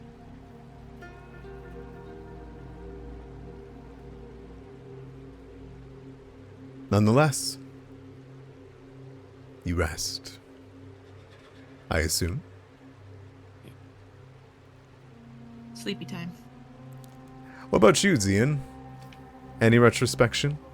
Any reflection? He only does it if Katai insists on it. He's kind of being hypervigilant because of all the stuff that just happened here. I wouldn't say she insists, but you definitely get looks. Like he's looking at Fang, and Fang is kind of messed up, and then he's looking at the strings being strings, and he's like, I don't want any part of that. And so he's just like making sure that the environment is safe. That's all. You can give me a perception check. Go ahead, Jobin. I was gonna say, if Cian is kind of injured and the strings are being strings, I guess Jobin will go over and try and patch up Cian. Absolutely. At some point. Yeah, some big do not approach energy over here. Yeah. It's Zian, just like everyone's giving you guys looks, and I'm sure Fang keeps looking at Cian like, what do we do about this? Also, Ian's not going to do anything about that. also another thing, thinking about Katai sipping water from the cup at her stomach. Mm-hmm. It's like just dump it in there, yeah. It'll You find said its way. sip. You said sip. I'm picturing sip. I'm picturing your stomach pursing its lips, and then a little cup. Look up. Your stomach has lips? Yeah. Aren't lips just skin? Like Yeah. Your lips are a muscle. Like a same dog thing. that uses its tongue to drink, but using the tentacle to just kind of toss it in there. Between muscle and skin. Like close enough, yeah. All right. Yeah, Zian, you see all that going on, and you see people in, like, having a couple of 1,000-yard stares into the water, or at least into their cups. What about you? Any flute? Any performance with this beautiful new flute that you have, or? If the strings discussion goes on for like hours, then yes. But if it's short-lived, then no. He just lets everybody contemplate in quiet. Please. No, not an hour, please. 2 hours. All right. No, it's probably like I don't know, it's probably like 30 minutes. I don't know. It's not too long. It sounds like you guys had a little bit of a spat, but like a spat that had meaning and needed to be said. And probably a lot of the spat is just staring outwardly to other places, thinking and then talking again. But, Zian, if there's nothing for you, if you think everything's fine, then by all means. He lives in denial, so yes, everything is fine. Okay. In the silence, each of you eventually lulled my thoughts and prayers can fall asleep. And you may each take your night's rest. That being said, I want you all to go into your character sheets. And when you wake up, this place, it's clean. It's refreshed, the blood, it's gone. But not only that, each of you look over the waters, quelled as they are, and you feel as though some sort of weight on your shoulders or something that clouded your mind has been pushed, has moved, has started to flow. Each of you can add a +1 item bonus to all reflex saving throws until at least I say further, but at the very least the end, or when you return to Willowshore. I don't know how to do that. Can you make like an effect? I can absolutely make an effect like that. Or I actually do have an effect like that, which I'll be taking on to each of you. Awesome. Now Zian, you did not reflect on Enlightenment, did you? Did not. Do you think, despite that, in your rest, there would be any dream? Or the partaking of the dippers and the clay vials that would do something like that? Or do you genuinely think that your character is fully in denial enough that doesn't parse in your head? Even... For now, he wants to make sure that the others are comfortable, and he's kind of keeping an eye outwardly. That's his focus. Just making sure that our environment is safe. So that's why he's not doing any introspection. Okay. Perhaps when you wake up then, this place is meant for self-observation, self-reflection. Perhaps it is only when you finally get rest. Perhaps you're even worried in some way when you sleep on this shrine with no one on watch because each of you lulled to sleep under it. That when you wake up here, now, there is a small vial right beside your head filled with water. And as you stare into it and your eyes flicker open, you see yourself. Do you take any moment for care upon yourself? For your goals? For anything?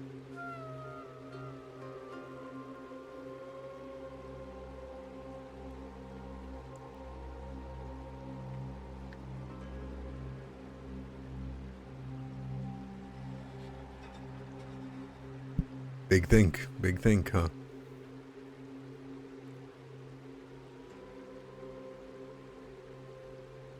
Okay, I think you might be muted. What do you know? You are muted. His goal is to get all these people back home after we finish this. That's it. That's it. Okay. There's a warmth that fills this shrine. But in some way, Zien, you feel unrequited. You still hold on to this. And thus, you will not gain the benefits of this shrine. However, you'll still gain the vial that is beside you, for Katai went through the ritual to do it. And thus, as you sit there, the clay vials are filled with not water now that they've been drank, but when you awake, they're filled with a glowing phantasmal blue liquid. Ross, due to your connection, and due to the creation of this substance within her fluvial lady of souls, you recognize this. These are ghost charges.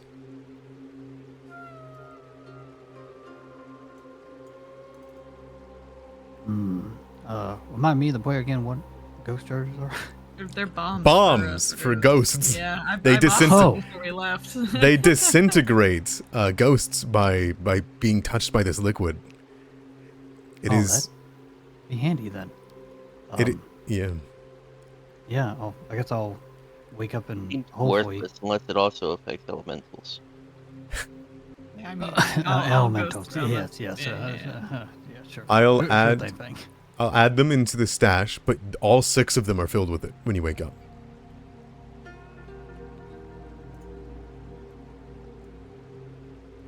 Before Fang does his daily preparations, he's gonna kind of like talk to Katai, and he's gonna ask her about like what comes next on this path.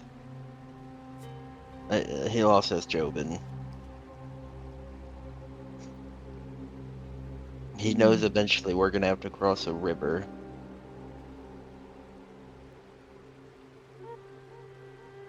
You wish to know? Do you want me to give you some more on what today has to offer? Or would you like to know what the next day and the next day after has to offer?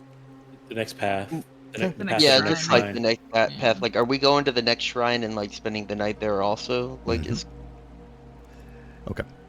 Katai, let me get you some info so that you can All right, answer I this. will exposiate to the group. No, it's okay. As the DM does. So, this leg of the journey, this next day, Master Zihui was said to have been delighted by finding a grove of wildflowers, berries, and wild radishes growing in the idyllic clearings here. There is a floral beauty, and many have spoke of the delicious taste of the fruits and the root vegetables that made for a simple meal and to contemplate the values of enjoyable repasts at the day and end of the day travels, while also ensuring that they do not overindulge in food or drink. You know that there is a garden shrine at the end of this day, and the garden shrine actually had people who stayed there and took care of it like hermits. They never left. They just took care of the garden shrine. They waited for pilgrims to come up along the path of enlightenment. They took care of them for the night, and then let them go on their way. What happened when the monastery was abandoned, or everything happened and said to be cursed? These people were never heard from again. But what was known was that they decided to stay on the path and stay at the shrine to take care of it, even despite everything. And the most recent people who have gone on the pilgrim's path despite the cursed Night of Broken Blades was a pair of sisters. One of them was seeking enlightenment, and the other was wishing to just stay with her sister. It is unknown how far she went on this path, but they were said that they were going to have these hermits send a message back to Willowshore. But they were never heard from again. I will exposiate this to the group.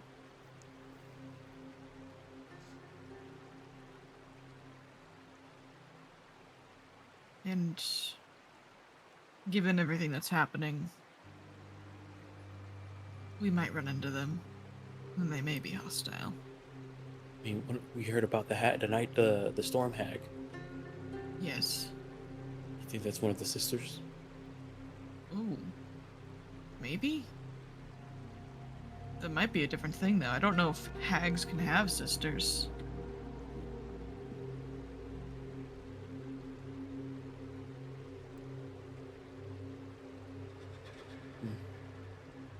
We better get going, though. We have a few more shrines before we get to the monastery.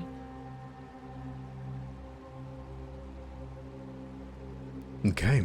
Can we get 20 minutes before we go? 20 minutes. Oh, all right. Oh, make sure you pick up those cups, by the way. It looks like they're magic now. I'm still planning spells real quick. Okay. Joe's gonna take 20 minutes to try and learn 2 spells. By all means. What spells would you like to learn? It's just 2 scrolls that I have currently right now. It's scroll of gust of wind and the scroll of jump. Ooh, okay. Done deal. Alright, it's 2 gold each and 10 minutes each and a DC 15 Arcana check each. Go for it. Give me those rolls. I want to see them. I want to see you succeed. Please. I don't want to have to break your heart. Alright, Arcana.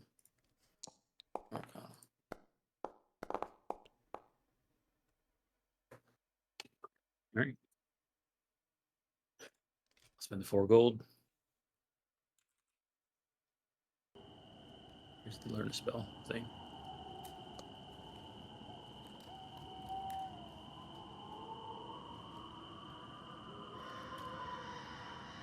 Okay. You're all set While then. he's- Yep. Yeah. While he's doing that, I will I'll touch up Fang. Ooh, thank you. Maybe.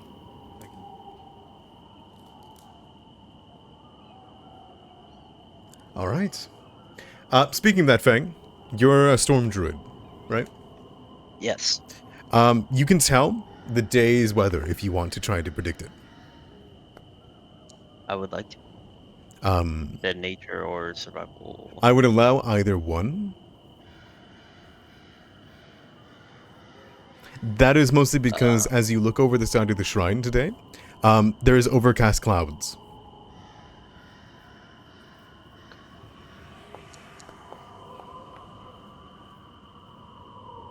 Okay, with the 19, the overcast clouds, you imagine, by noon, will grow dark and cause rainfall.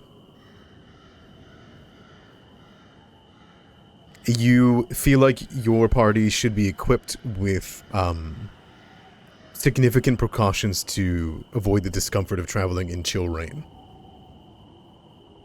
on fall. Okay.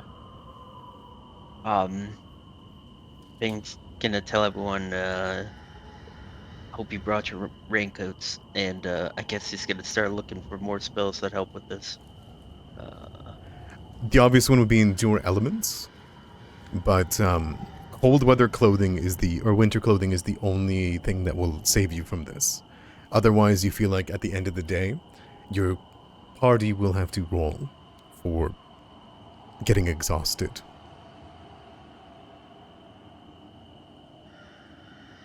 Okay. You feel like in the evening, the rain will worsen into a downpour.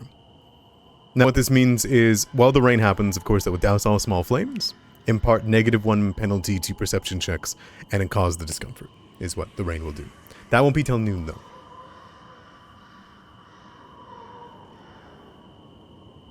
You had the one, right? Yep. Alright. I brought some cold weather clothing. I didn't bring any cold weather clothing. Oh, I didn't either. I guess we probably should have thought about that because it's fall. Alright, who's got the lowest fortitudes? Really, Jobin? I have a plus 11. Ross +9. Oof. Okay. I have cold weather gear. Alright, Do you know that spell? I'm gonna cast. Yeah, I prepared it. I'll cast it twice.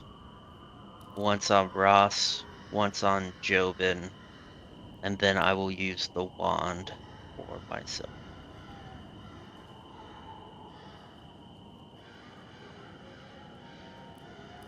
Alright. That's a lot of spellcasting. What do you think your environmental endurance looks like? Okay, so this is to protect from cold. Everyone grows fur. Gross. It also protects from rain, which fur does do. Yeah, it's oily fur. So yeah, Ross, Jobin, and myself. Alright. There is a small amount of fur that begins to grow on various parts of your body. It happens sometimes. And when it kind of slicks down, thanks to all this, you feel as though your fur, or your lightly oiled fur, will keep you protected from the worst of the elements. To an extent. Sound good? That was good. Alright. And thus, with the overcast over your head, you all set out across the bridge, leaving the bridge shrine.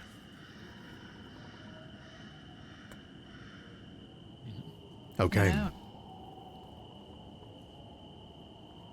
The clouds grow darker. The winds slightly howl. As you've crossed the North Sugi River, you make your way down still across the lakeside of Mirror Lake. This path is calm. Though darker than yesterday, there is no wind in the air that speaks with malevolence. Enko is not here to talk to you. And instead there is an opportunity if you wish to speak more to do so. But I will not say any more. Do you just continue to travel until something happens? Very well. Yeah, I guess so. Yeah. Oh, I mean, no. Yeah. I mean, I'm not going to bring up us actively looking for that that hag. So Fang is on high alert, looking for the hag. You guys are allowed to be in exploration mode walking this because the path is meant to be walked slowly, but it is not required. Yeah, Yes, I'm Jobin would use seeking the hag. investigate. He's just looking around, and if he notices anything, unique, he's gonna try and see if he knows what it is. By all means. I will note that it's hard to do seeking in Lakevine Tracks because you're on a choked path of like either backwards or forwards, and there's no directions to go other than that. But yeah. Oh well, Fang knows what he's looking for. He's looking in the Absolutely. skies. Absolutely. You're looking up. Okay. There's animal life, of course. Spiders, the mist. There's snakes that move between trees. There's birds that move about. No vultures, luckily. But as you move, the dirt caked under your boots, the cold beginning to set a chill on each of you, and the darkness overhead beginning to grow darker with each hour, you're able to take a breath and be calm. However, there is one thing that stands out to you, Jobin. As you move along the lakeside path, gingerly, looking down into the waters, that isn't seen by the rest of your party. There is a pair of twisted broken burls of wood resting on the forest side of the path. But they're not from any tree that you recognize with your nature check. You're about 20 feet away from him at this point. And there is bunches of them all like tangled up together. Roots digging out of them. Do I recognize what that means? Give me a perception check. You don't recognize what kind of plant they are, that you just know that they're not supposed to be here. You hear a muffled sound coming from them. I'll point that out to the rest of the group and says, that's... I don't think those plants are... Is that right? I don't think that's right, Fang and Cien. And do you hear that? It sounds like something's muffling. Some muffling coming from there. Fang will take a look at the branches. Okay. You gonna approach them, Okay. or are you just gonna come up, like, look at them from a distance? He'll approach him and take a look at him. Okay. As you approach them and kind of kneel down, you can give me a nature check as you walk up.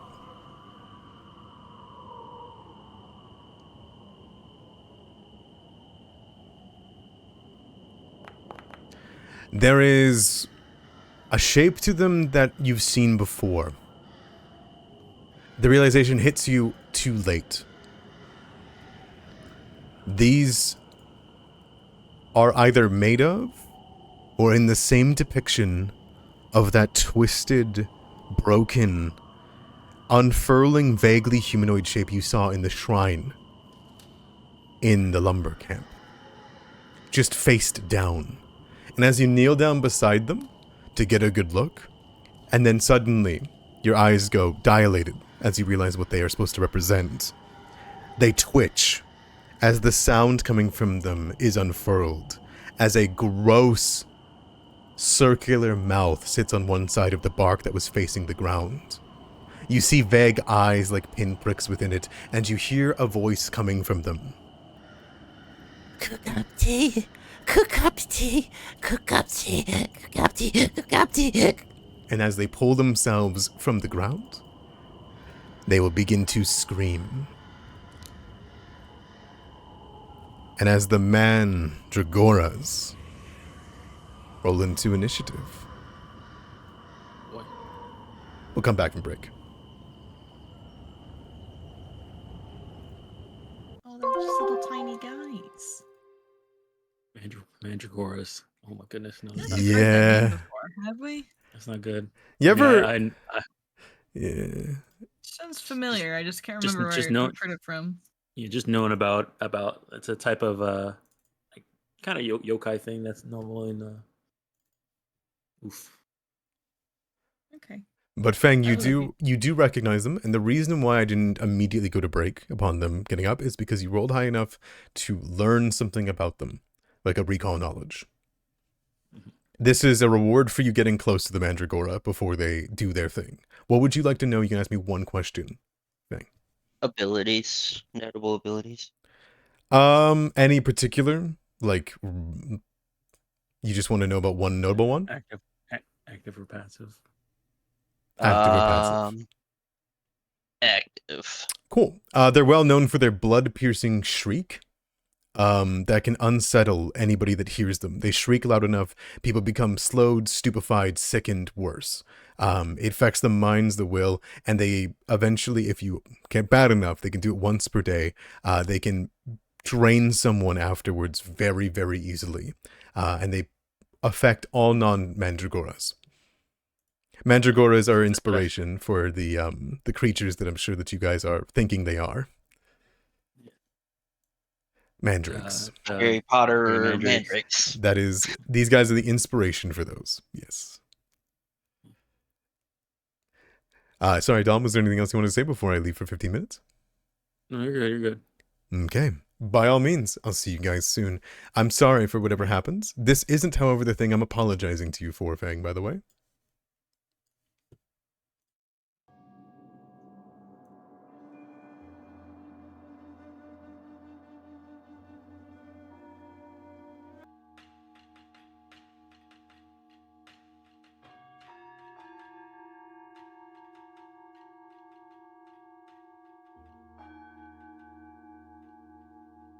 I don't think Muffin's back yet.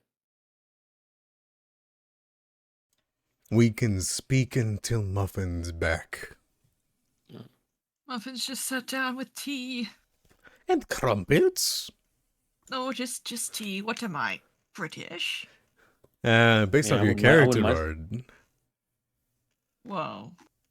It's not my character art. Oh, sorry. Ross's character. Yeah, what the heck? Actual British. I mean, looking at your little vampire boy for your Discord art, I could see him being British.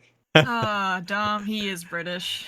Oh, How'd you know? man. He is. He is a Yikes. Yikes. I had drinks with the British guy last night. Actually, okay. he's married to one of my colleagues. Did Did you you look at do that? any? I mean, we know you're I, British, so we just gotta well, come down some stairs while you're out. I'm a little bit of a history buff, so I just talked to him about history the whole night. I was just really annoying everybody else because they didn't want to hear me ask him questions about his perspective on like the War of 1812 and Revolutionary War. But I had great conversations last night. Push him down some stairs. What? Did No, you know I wanted to take a tea bag and just like order a cup of water and just drop it into it in front of him. And be like, way. what? Yeah. What you gonna do? So I'm when I'm going to Europe next month, we're stopping in London, just like for airport transfer, right? I'm gonna briefly be on English soil, and the only thing I want to do is just spit on the ground. That's all I want to do. I feel like it's my God-given right as an American. That's all I want to do. It's funny because they'd probably be like, fucking Americans. Yeah, good. Let them. We won, bitch. So these guys don't get their stealth thing because Jobin saw them before you guys went by. So they'll get their they actually get a plus 20 if they get to roll stealth. So it's very good that you guys were able to spy them. Now that being said, they do still have a pretty nasty initiative roll. So they're going to roll perception for initiative. What about you guys? I know one of you guys were avoiding notice. Beetle was scouting. Yeah. So everyone can add a +1 to their initiative. Perfect. Works for me. Is that a circumstance bonus or a stat? Yeah. I'd assume it's circumstance, yeah. Just two little guys. How tough could they be? It honestly depends on you guys' saves. Just two little guys. Alright, let's do this. So, Fang, as you approach and kneel down in front of the Mandragoras, you kind of take a moment to realize that these aren't like the vegetation around it. They resemble the strange altar or shrine made of wood that you saw in the lumber camp that the Noporabos were worshipping. And so as you take a strong look at them, take a moment, breathe, and then look, you hear them whispering. When they pull their heads from the ground to look at you, you hear in a silent screech coming from their bodies. Your ears begin to ring, and they will let out a piercing screech in this chant.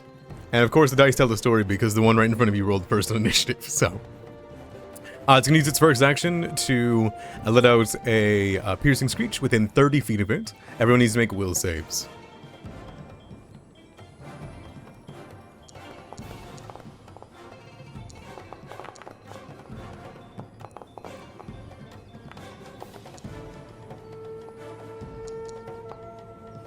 Dude, what is going on? Dice. Dice. I mean, you are right in front of the thing. You're getting the full brunt of it, so. I'm being abandoned by my dice. You are. Oh, I didn't click the funny button. I'm very sorry. That's a failure. So the DC... Yeah, that won't be a critical failure, but it is a failure. Looks like we've got... That's okay.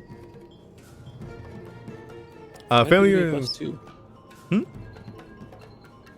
I would have been 2 less than that because it gave me it added my earplugs even though I don't have the effect on. Oh, I see. So 2 less is still a fail, so you're good.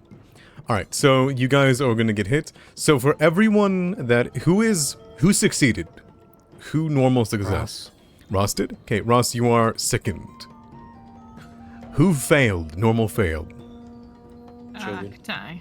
Katai and Jobin are second 2. Who critically failed? Banging Beetle. You are second 2 and slowed 1.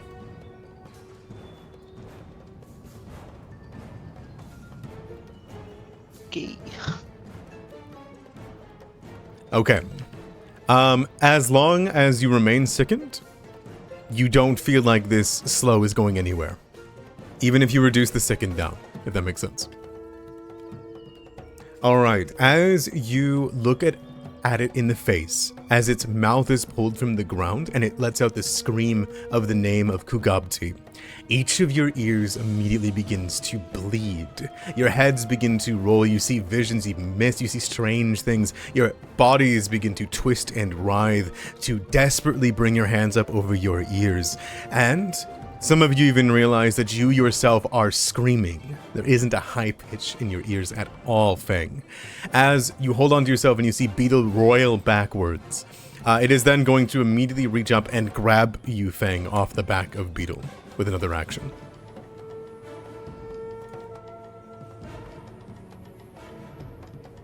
So the first thing it's going to do is it's going to grab you with its mouth. That'd be a 20. 3. 23. Yep, that hits. Okay. It immediately will bite, and it will follow up with a grab with an action.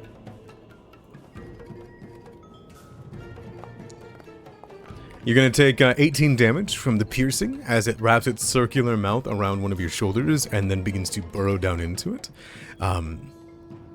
You are going to...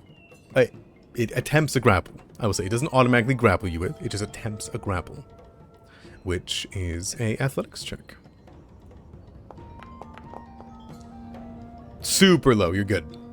Okay, so as it bites onto you, you see thorny vines covered in a slick liquid begin to pour out of them like blood. It tries to wrap it around your throat and inside of your mouth as you are screaming to hold you still.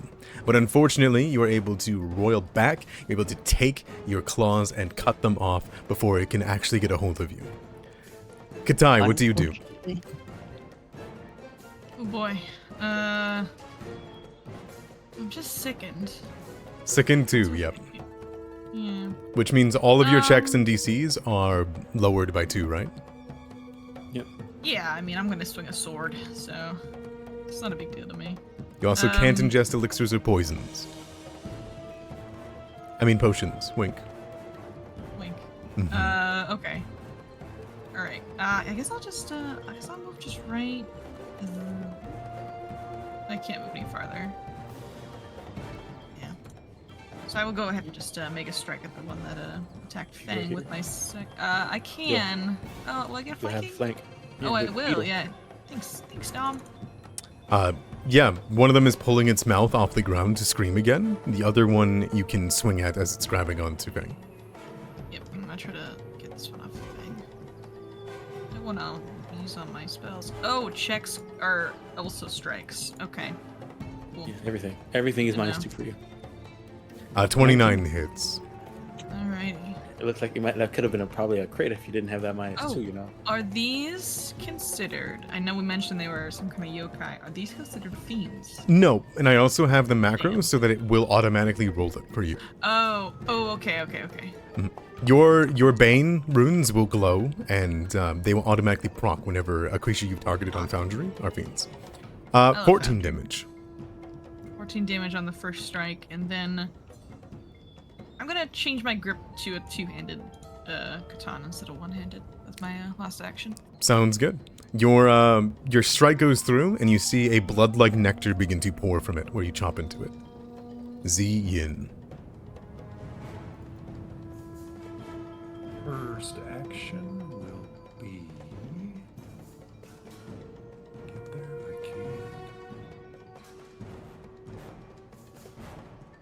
can. And let's help that go.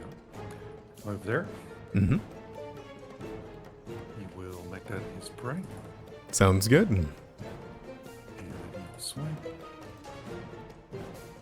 Find it.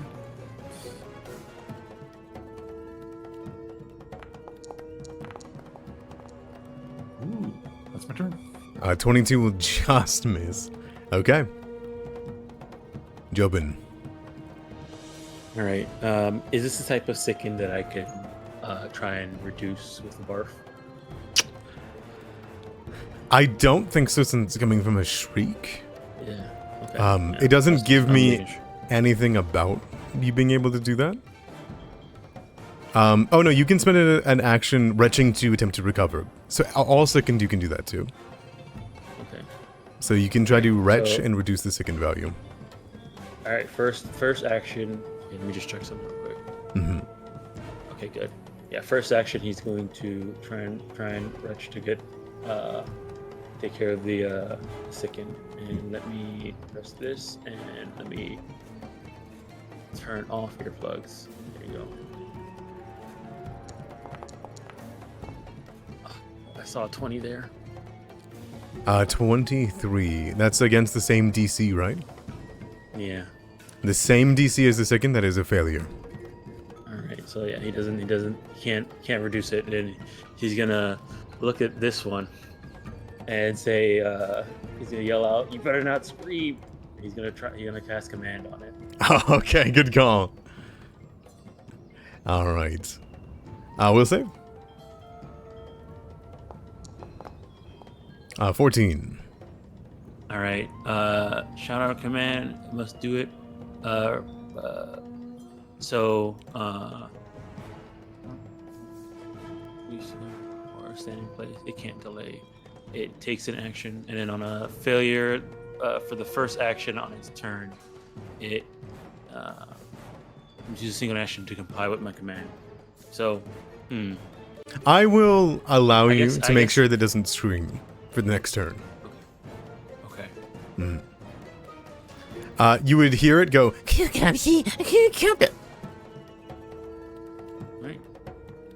That's his turn. okay. It will silence itself as suddenly you see it just kind of staring blankly.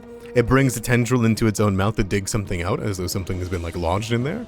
And then it will stumble forward. It does not need to, per se, because it is going to whip an attack at Katai. Katai, it is going to be using its Thorny Vine on you, and it's going to use a Thorny Vine on Fang. It can do reach with these. So, first one's on you, Katai. Okay. That's going to be a 24. Yep, that hits. Okay, as it wraps around you and slashes into your body with each of the thorns kind of coiling around you, that's going to be 9 damage, and then you are going to be exposed to their venom. More venom. Mm-hmm. You will succeed against it.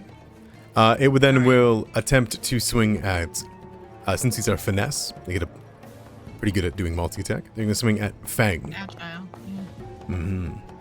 It's going to be a miss on Fang, just barely. And then it is going to...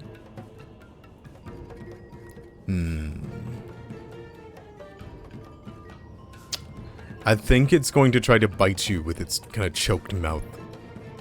Katai. Just a Hail Mary. Alrighty. Critical miss. You're all good. Okay, it's got you wrapped around and slashed. You're able to cut the tendril off, though, before it can infect you. Ross, what do you do?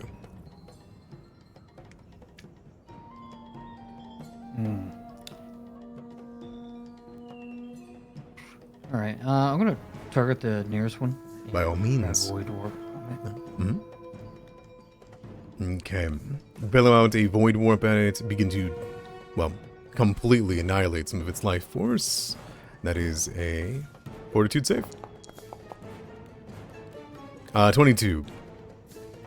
All right, takes half. Nice, 4 damage.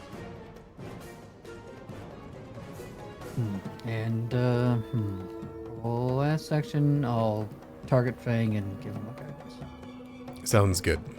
Fang, you got that? Or can you drag it onto Fang? Fang, I have to drag it on. Sounds good. Speaking of Fang, you don't feel so good. Your ears feel bad, Beetle feels bad, what do you do? Alright. So I've got 2 actions because I'm slowed. Yes. I'm going to spend my first action to activate Beetle. He's slowed, so he's only gets 1 action. He's gonna move us away.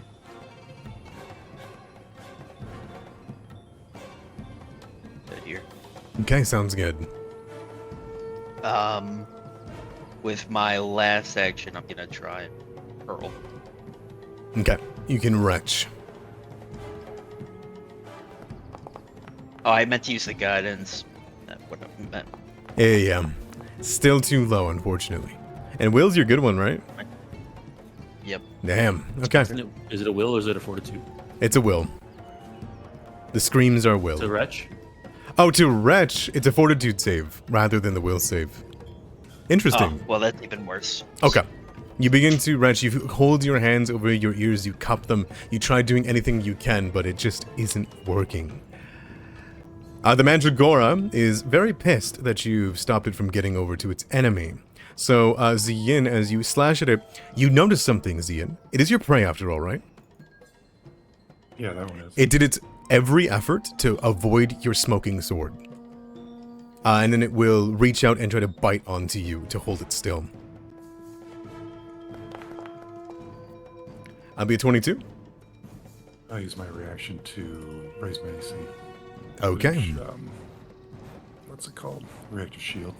Reactive shield. Sounds good. That will raise your AC to 2 higher. 2 higher. 24. That will make sure it doesn't hit. It's going to then try to bite you again. Oh, is a 22. Okay. That one hits. This one will hit. Use its last action to try to grab you, but not before damaging you. It's going to be 22 hits you? Reactive shield only works on the one attack. No, does it just make you raise your shield and you know your shield is raised, or is it Against that one attack. against that one attack. Wait. Yeah. Are you sure? It says I at the thought bottom it there. raised your shield when you did it. The circumstance bonus only applies to determining the outcome of the triggering attack. Oh. Oh, yeah. Oh, my bad. It's good. No, but it's you're all not that good. It's not that great. So 15 damage as it bites onto you, and then as it's biting onto you, it's got you held still, and you'll see from out of its mouth, it will try to grow tendrils to wrap around your arm. It's gonna go for an athletics check on you, and that's gonna be a 24. He just beat it. Ah, perfect. Okay, as it wraps around your whole arm and gets down towards your leg, it's gonna hold you still. You are grappled, but something happens. In that bite, you feel something worse. The tendrils are fine, they're holding you still, but in its mouth, you feel something wriggle. And right underneath your skin, in your muscles, one of the tendrils goes into you and goes up into your shoulder from the elbow. It has something inside of you, and you feel as though it is going to do something. It doesn't begin to poison you, but it seems to have latched something inside of your body. Katai, what do you do? I'm gonna just strike it, you know? Okay, I am gonna use an action to move. to get some... Here. Oh, yeah. Yeah, Just do absolutely. Some flanking. Just in. And then I'm gonna make a strike. By all means. Retch first is what you do? Oh, sure. I will retch. Okay. That is a flat check, right? No, it's a fortitude save. Fortitude save. Okay, yeah. Okay. Their shrieks are renownedly powerful, so Ah, it's hard to get through them. still failure. It's still a failure, by quite a bit. All right. That is okay. I'll make a strike with my sword. Okay. Ah, tragic. 15 won't do. Now, alas. All right. That is my turn then. Zian, what do you do?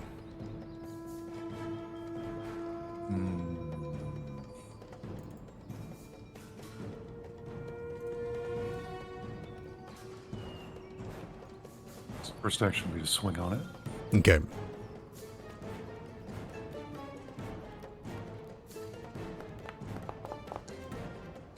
I'm probably going to hero point that.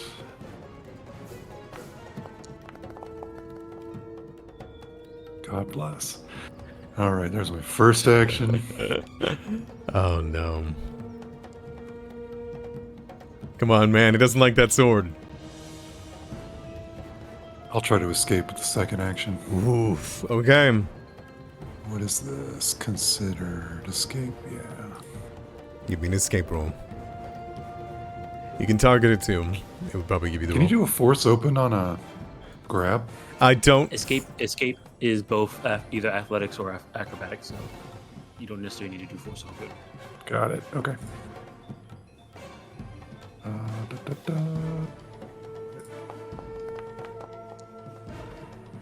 Okay, you grab at its head. You've put the blade not through its skin, but close to its head, forcing it to pull its face away from you. The thorns pull away. You are ungrabbed, but you do also notice what it was doing. As out of its mouth, this long 2-foot-long tendril extends out like a tongue. And while the Mandragora, I apologize, pulls its head away, it takes the full 2 feet of reeling back to get that out of your arm. And you see root-like substance, like a circulatory system flowing through. You get the feeling this thing is going to drain you like water in the ground if it gets a hold of you. Okay. My third action will be Ray Shield. Okay. That's it. Jobin. Alright. He's gonna, again, first action, try and wrench.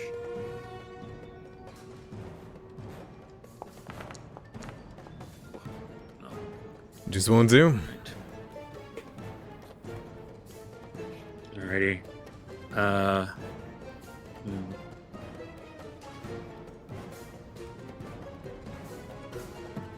Alright, he's gonna target both of them.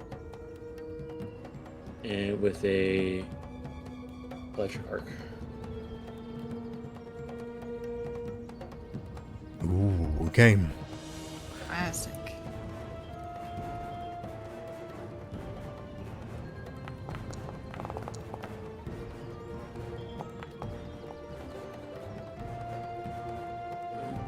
Caster has second. Sorry, champ. Yeah. Alright. So they both will succeed. They're going to take half damage. As the lightning passes through their root veins, something strange happens. It just sort of flows across their, root exterior. They're resistant to electricity. No. Oh no. Alright. That's Joker's turn. I'm sorry, Jobin. The toughie. Alright, this one's gonna reach out. It's gonna try to bite you, Katai. You see what happened as the other one's reeling its mouth tendril back into it. This one's gonna go for you as well, Katai. It's going Alrighty. for the mouth. Okay. That's gonna be 23. Okay, it's gonna go for a grab, but it's gonna roll damage first. 18. Damage. Okay. It's gonna go for a grab, like I said. So it's gonna make an athletics check. That was a 27. Mine is a 21, so that is a success. Okay, so go ahead and put grappled on you. Unlike the other one that attacked Ziyin, this one has its last action to use its ability. So as it bites you, grabs you as tendrils go around, it's just going to do this from your hip. And you feel through your hip and into your intestines, the tendril move in between. It wriggles, goes between your intestines, and begins to drain you. You feel a lurch in your stomach, and it will automatically deal damage to you. Oh. That is 6 damage. Straight up, there's no context, it's just called damage. Oh, jeez. Are you a Good demon, range, fae, or a sorcerer? No? Cool. I mean, what is... Okay, yeah, those aren't my traits, so I don't know. Okay, so it doesn't necessarily like your blood all that much, but you watch as the rest of its body kind of becomes coated in your blood. It begins to feed off of you. You are drained. 1. I don't know, does... I have the feat Grimspawn that's demon or daemon. I don't know if that makes my blood daemon.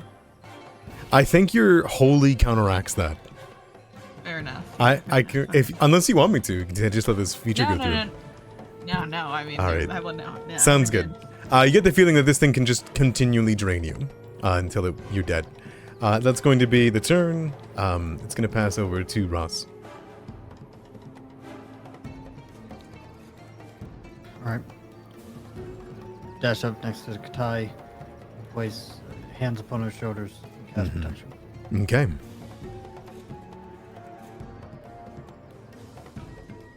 That's my turn. Oof. Okay. Fang. Alright. Oh,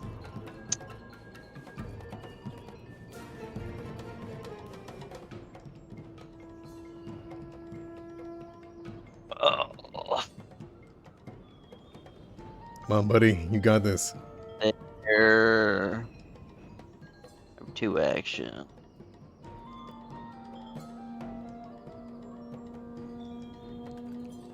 Yeah, I'll just target the one in between Katai and Cian, and I will throw an ignition at him. Ooh, okay. Sounds good. It's going to be a attack roll. You're sickened. I'm sorry. Anything else? That's your 2 actions, right? My beetle, he's gonna use an action to try and get over this sickness. Yeah, go for it.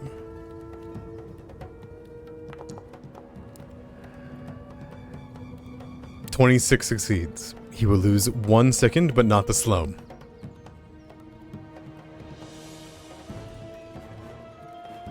Okay, is that sure? Yep. The Mandragora is going to continually go for Zian. Going for a bite. Natural 1. Okay. It's going to go for the Thorny Vines then instead. Lashing out at you. Natural 1. And it's going to go for one last one out of a Hail Mary. 25. Damn. That's Can't stop that. Yeah. All right. 25 on map. Map 8. All right. It is going to wheel out with its horrible Thorny Vines, slash into you. 2 makes it through, which means you are exposed to the venom either way. Go ahead and give me that roll. That is going to be a failure, so you're exposed to the venom. You are going to take... You are stupefied, for 1. And you're going to take some damage from poison. 4 damage. Katai. I'm gonna try to retch. Get rid of this. -2. By all means. When did I become drained? Did I like look away for 2 seconds? When did it this drained you with blood Drained drain. you. Oh, jeez. I didn't know that was literal. Yes. Oh, not 20. Okay. All right, Yes, I'm. get rid of it. Get rid it of all out. You will reduce it by 2 on a critical success. All the sickens gone. What do you think your way of getting rid of sickness that comes from a sound is? Sound? Yeah, you're gonna focus yourself? Are you gonna... What are you gonna do? Jeez. I think she's gonna... I don't know, hum really loudly and just kind of recenter Harmonize. herself. Harmonize. yeah. Perfect. Okay. Finally, there is this kind of like realignment of sound in your mind, and then everything suddenly goes deceptively quiet. And you can focus in. Alright, I'm gonna do a restorative strike. Okay.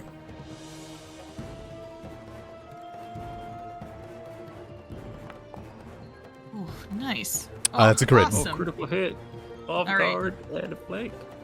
Thanks, Ian. I don't think, obviously, the healing will be doubled, but I will roll that first. Yeah, go for it. So Z, Ian, and myself are gonna 18 to both of us, Ian. All right. As you are being blood drained in your intestines, you drain an enemy by slashing them with a restorative strike. And then I'm gonna roll a damage. Yeah, by all means. Ooh, I forgot I have a katana, so it says deadly on it. It does have deadly. Handing it to. Didn't roll very well, but that's okay. 23 damage? Yep. Nothing to scoff at. It There is we go. bloodied. It lets out a small screech and begins to rub at the wound, which begins to just absolutely pour with blood. Alrighty. That is my turn. Zian, what do you got? Other than being stupefied.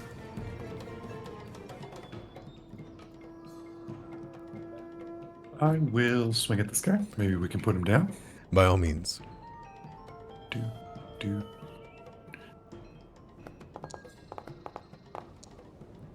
26 will finally hit. Give me that damage roll. All right, the fire will go in, and you hear it let out a...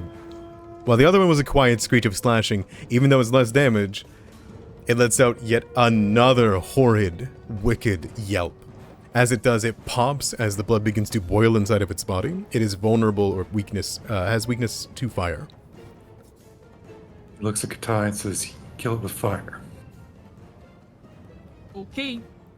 Then he will...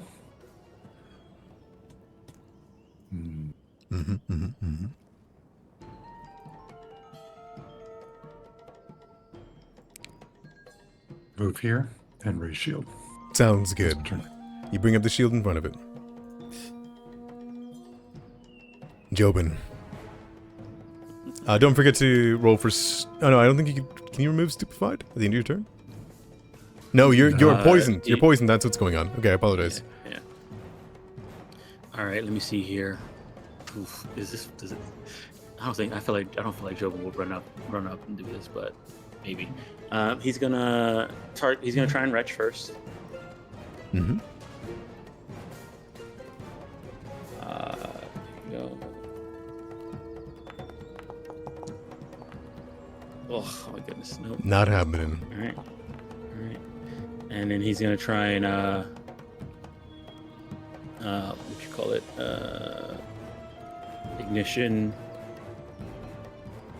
The one that's right here. Mm-hmm.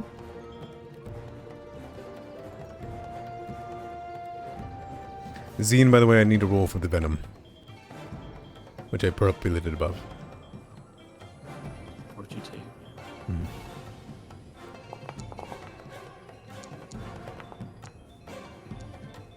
You are no longer Stupefied. 24 will just hit. Alright. Only the damage.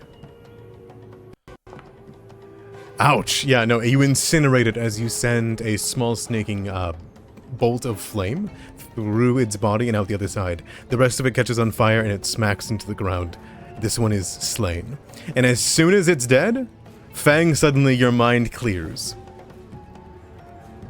You lose all of your sickens and slows. Oh, sweet. Same with Beetle? Mm-hmm. You as well, Jobin.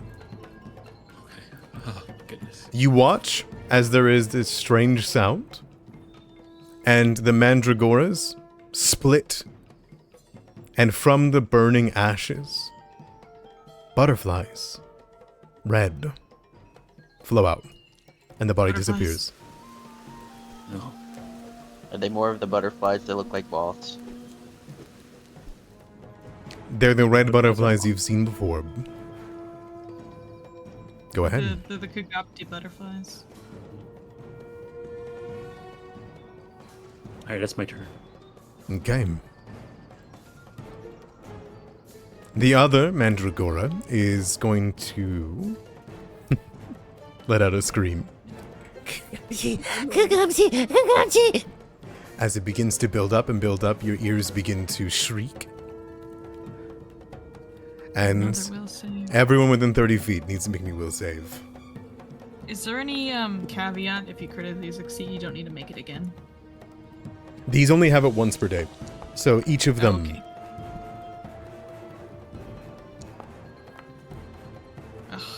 Also, you didn't critically seed last time. You just did critically seed to get rid of The retching. The fortitude. Right. The retching. No! Fang! Why, man? What's wrong with these guys and you? Thing is having a tough day. Alright. On a success, you are second one. I'll get these up and start going. Successes was Ross, right? Yes. Alright. Failures are Jobin, all the way down to everyone but Fang, right? Fang critically fail. And then Fang critically fails, which is second and slow. But Beetle is not slowed. Alright, that is its one action on its turn. It is then going to reach out towards Zian, who now brought a fire weapon close, and is going to try to bite down. It's not trained in Oh, jeez. Does I it can't- still I have can't- its roots inside Katai? It does, because it's going to use its last action to use grab to automatically sustain it. Alright, and that's its turn. Ross. 2 actions. I'm gonna ward Cian from that last remaining, whatever the screaming thing is. Mandragora.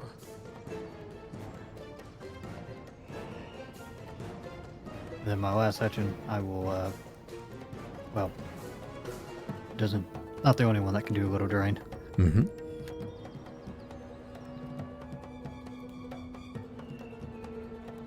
Soul siphoning.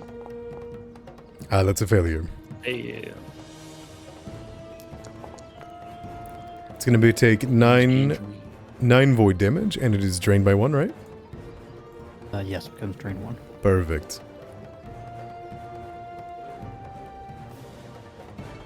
Alright, anything else in your turn? Nope, that's all. By all means, then. Fang. Yeah, Fang's not gonna bother trying to vomit. He's just gonna throw fire at this thing. Good calm. Alright. Across the ways. That's gonna be a miss. Oof, the second is getting to you. I don't think you can independent action to vomit. I think it needs to be a strider strike, so... I don't plan on getting any closer. So that's, our turn. Sounds good. The Mandragora is dead. Katai, what do you do? It's still got its roots in you. You get the feeling next turn it is gonna probably do nothing but drain you for all that you're worth. If I hit a certain level of drain, do I automatically die, or do I just does it just reduce suck? your max. You reduce to your max HP, I think. Okay. Well, that's not too bad.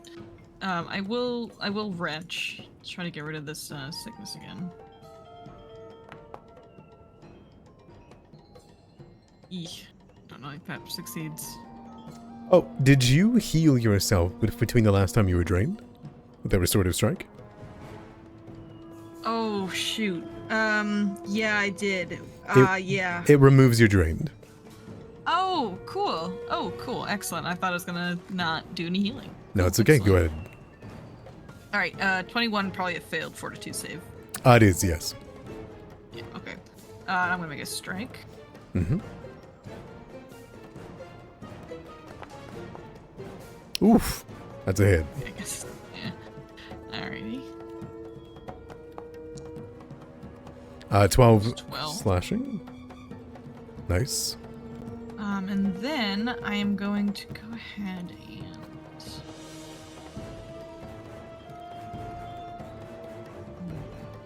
I think I'm gonna go cast guidance on myself. Yeah. Yeah. It's my turn. Okay. Zian. Do I need to take poison damage from when it hit me? With the bite? Yeah. The bite has no venom in it. Okay. It just I'll does more move here. damage. Mm-hmm. It'll make it its prey, Okay, sounds good. and we will swing. Alright.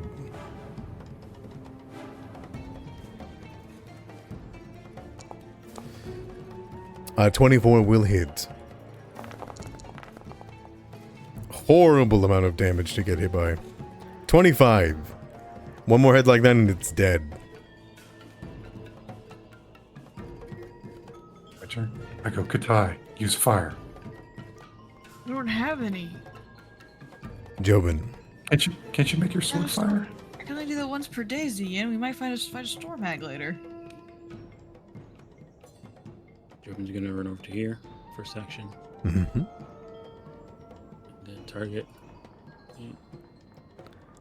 Get him.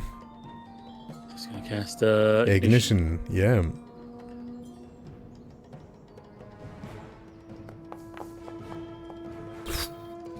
I'm sorry. The dice aren't in your favor against Mandragoras. Oh, we're getting close. I'll hero point it. Sounds good. Go for it. Ugh. Okay. You're all right. It's okay. Alright. That's his turn. That's his turn. The Mandragora is hit by fire, which will distract it. It was only going to blood drain you once, Katai, and then hold the grab with another action. So blood drain's going to go through. It's going to roll 2d6 damage on you. It's going to drain you 1. You take 10 damage, and it's going to flip around, and it will use its Thorny Vine onto Zian. 21. I'll reactive shield on that one so it misses. Alright, the shield will save you as it wraps around the shield rather than your arm and tries to take in any nourishment, and the venom seeps off of it. You just run it off. Ross, what do you got?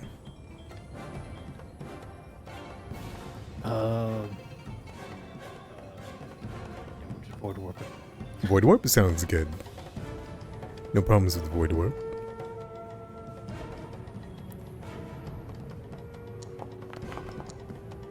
That's going to be a success. All right, half. Yikes, drained again? And then I will last action sustain a forbidding ward. Okay, works for me. Feng, Hail Mary? Yep. Sounds good.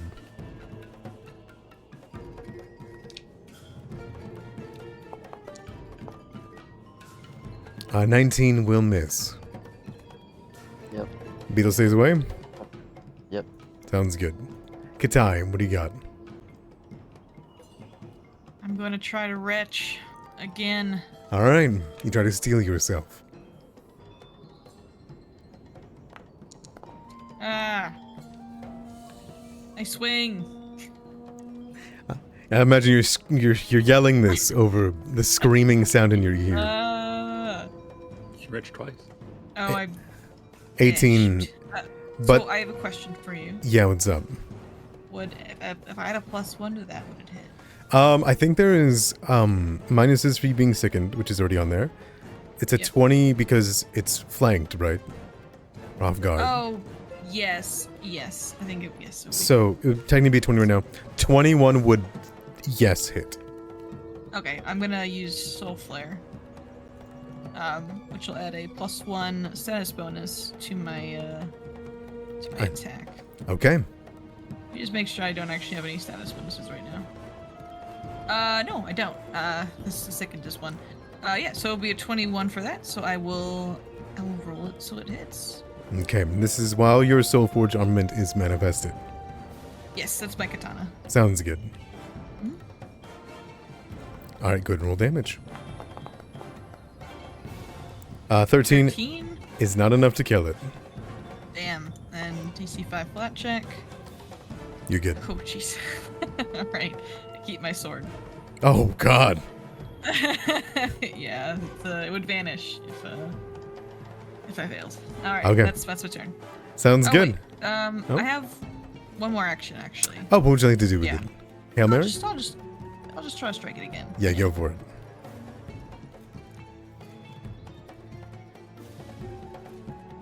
And I'll use my guidance. Mm-hmm. Nope. Tragic. Okay, that's it. Alright, sounds good. What you got, Zian? I would like to try to retch first.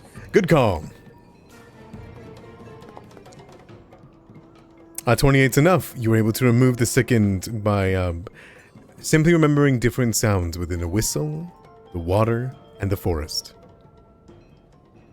Second action will be to swing on this guy. Good call. Good, get rid of the thing. Unbelievable. Third action will be... I'll swing at it again. Let's go.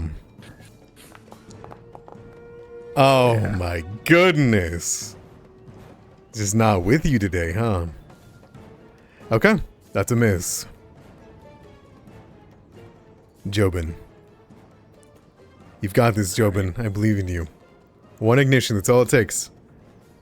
Alright, first things first, he's gonna attempt to retch. Just Attempt that because, retch, go never for know. it. Please, by all means.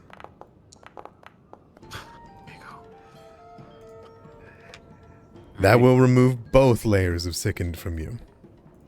Alright, now let's hopefully, maybe I should have saved that for I should use that on the ignition, but we'll see. Mhm.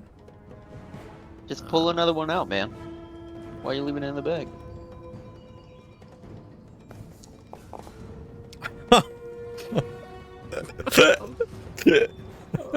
This one Mandragora refuses to die. All right, 15 will miss. I'm not. We'll keep it. You sure? It's my turn. Yeah. Oh, I yeah. have one hero point left. We still have an hour left. Okay. Mandragora is going to turn towards Katai and drain. 86 is going to grab, and then it's going to drain again. It's going to be 16 damage total on you, Katai. Is that drain 3? It says a creature that has its blood drained by a Mandragora is drained 1 until it receives healing. So I think it just stays at drained 1. Ross, what do you got? Oh, I mean, Order Whip is working, so It keep is. doing it.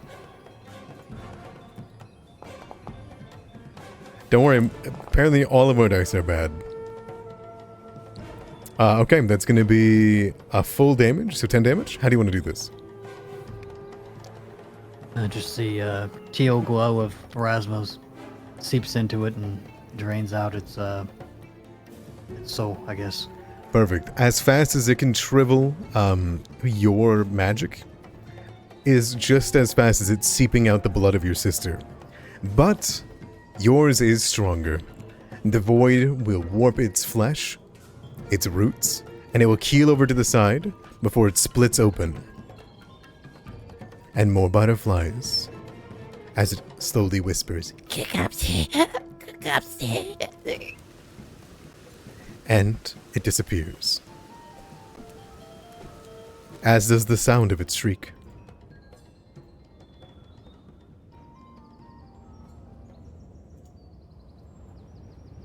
I wish I had used these.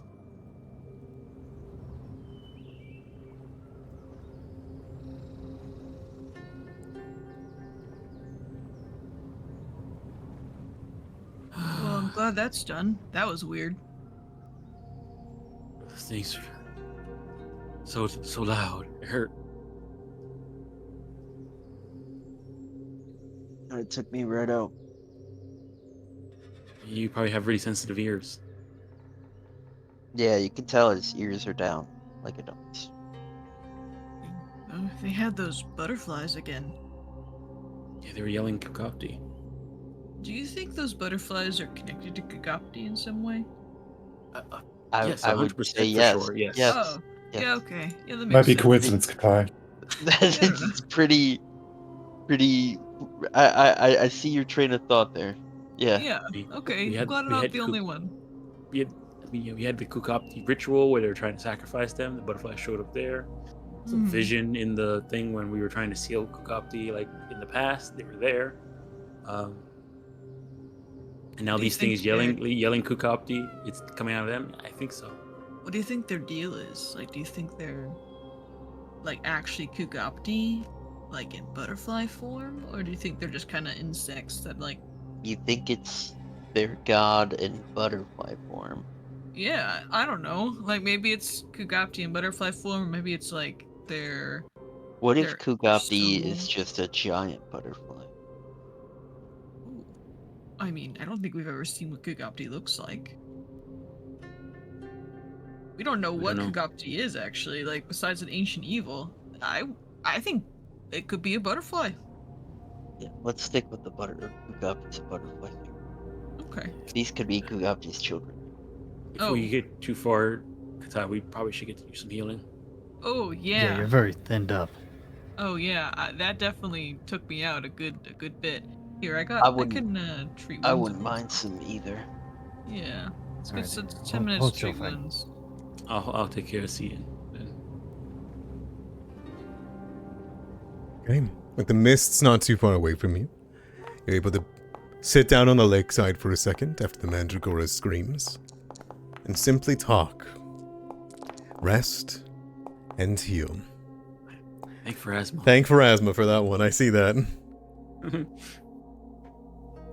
Oh, I got 3 healing out of that one. Nice. I think you're gonna need a little more than 3. Oh, we gotta wait like an hour or something now. As you You sit should, there, you talk heavily of your goddess. Maybe we should show it. Whoa, whoa, whoa. She's not a goddess of healing or anything. She's a goddess of, like, swords and dragons and looking cool. Does the treat runes get rid of the drain, or does it have to be magical healing? healing in general gets redrained. Great. But I will say, Zian and Fang, perhaps more than likely Fang and Beetle, as you sit there on the lakeside taking a moment, ears down, after that disturbing encounter, maybe you take a moment to realize the spot that they came from, where their mouths were dug into the ground as they were whispering and whispering and whispering and whispering and whispering, and where they were at, nestled in the now damp grass, thanks to the rain starting to come down in the cold, is what I can only describe to be a clot of blood, crystallized.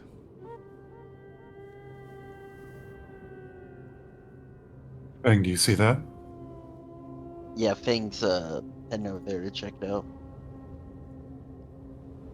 Okay. You move up.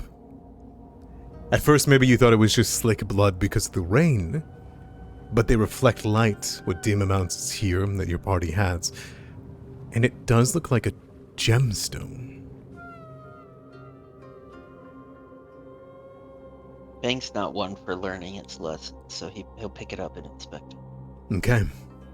As you grip it, there's power in the gemstone. There's 2 of them. But as you put your claws in the one, looking into it, you see smoke, ash. You see a familiar fire. You can make me an Arcana check.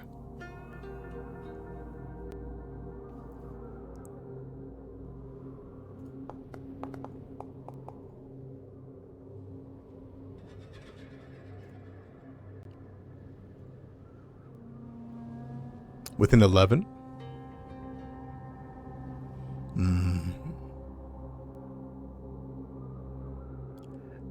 You're not exactly sure what it is, but it's clear to you. Here. Oh, I could nature it? Yes, you could. I apologize. I didn't even realize that. Hell yeah. What was your roll before? 11? It was an 11, so it would be with a plus 13. Hell yeah, 24? Now you know what this is.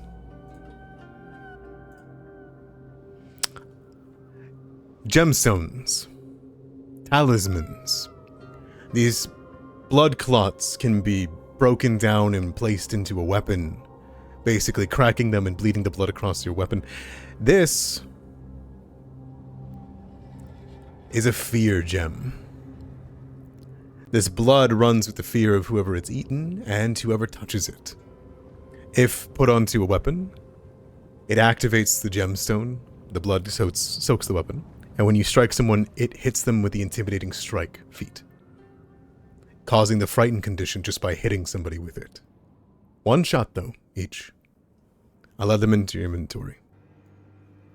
I'll give one to Katai and one to... Yeah. I'm sorry, they're in your inventory. You'll have to do that. I'm saluting you. Okay. That's alright. I can do that. Okay. Fang, as you hand it over to Zian, I assume you take it? Yes. Take that, Okay. Katai. Oh, why'd you heal me? Because I'm not gonna sit here by the river all freaking day. What? We're hanging out, you know? We're going slow. I'm sure there's nothing else that will attack us at all. Placing your hands on the gem, the clot of blood, immediately, Zian, you almost drop it. Because from it, you feel the booming, not the sound, the booming thunder and vibration, unmistakably of thunder. Oh my god, I don't want this. He No, drops you it on the ground. I'll take it. There's two of them. So one was going to Katai, and one was going to go to Cian. Oh, hey, See, Kita, you're just grabbing put it? on, Yeah, I'll on go your pick weapon. it up. It'll. The reason why you're hesitant about it is it has the power to inflict fear. So if you use that on an enemy, they'll see what would frighten them. It'll take about 10 minutes to apply it to your weapon, though. Bang, I don't think you'd really understand. He's not having it.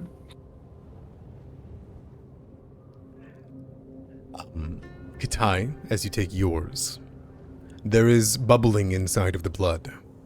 But not just any bubbling, the same bubbling that your mother made when she desperately tried to take breaths within the lake. It's the exact bubbling, the exact writhing of the blood within it. But I assume you take it nonetheless. Yeah, Katai's not just not easily spooked by these things.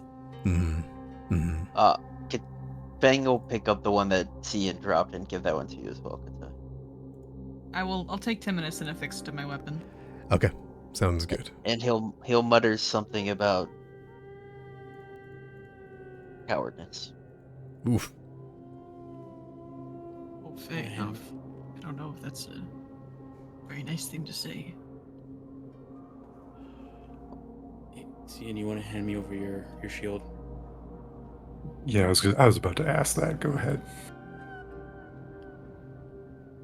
Hand it over. Oh, I have to give it to you for you to do it. All right, hold on.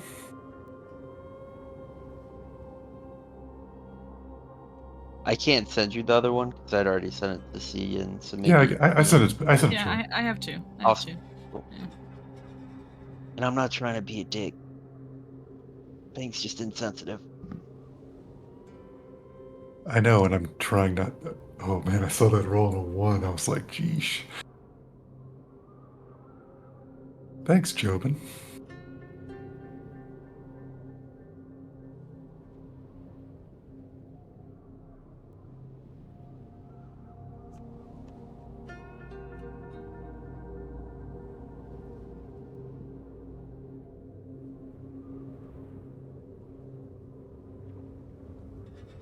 All right, are we set to keep going? I think the shrine should be coming up soon. Maybe a few more hours. Fang looks at Ross after Ross heals Katai. He makes the begging sound like a dog. What? Don't you know he heal spells too? No, she's. What? Wait, do you want to No, heal? thanks. Sorry. He whimpers. Okay, I'll come help you, buddy. Here, are we all? Everybody who needs healing has got You too. 3 wounds already. Okay, well, Fang. I got potions for you, Fang. Want that? So I think if I heal you, I'll heal you like a lot. So it might be wasteful. I mean, I need a lot. If you do a 1-3 action, I'll heal you and him. Okay. Okay, I'll do that. Let's do a 3 action here.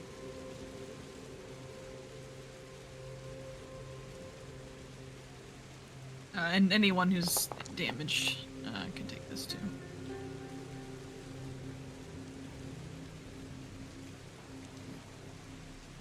Go. He licks your face. I give the fox a pet. A head It's a pat. little bit too.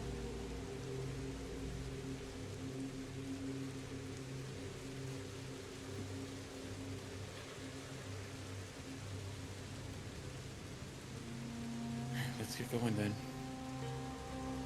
Alrighty. Shouldn't be much longer. Gosh, I probably wouldn't have one. What are we on the lookout for again? I believe the next one is a garden, right? Garden.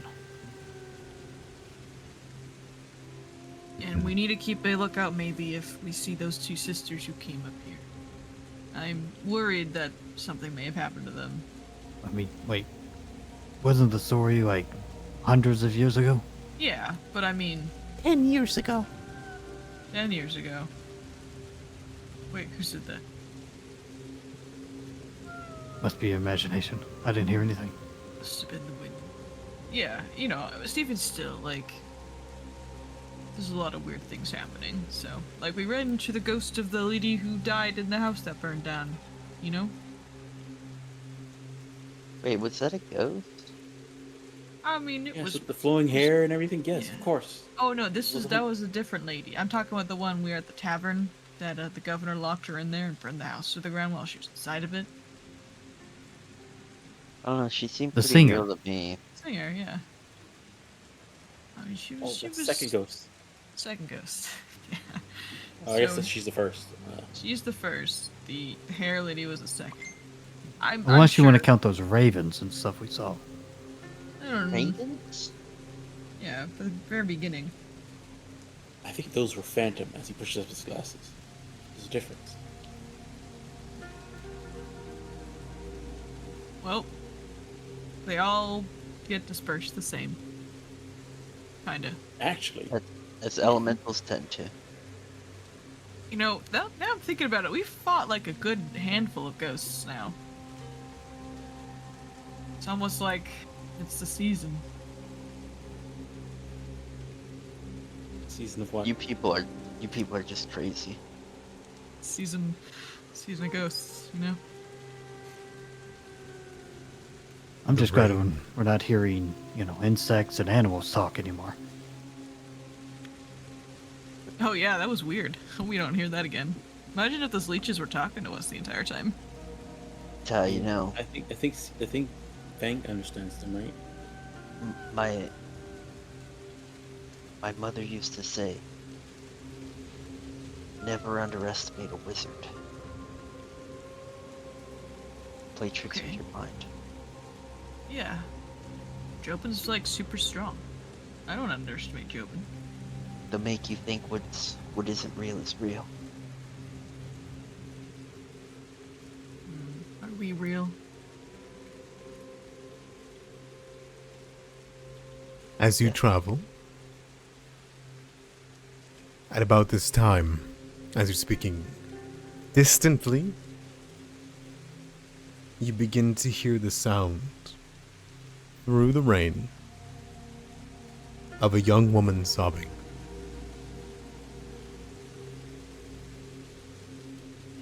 Further along your path,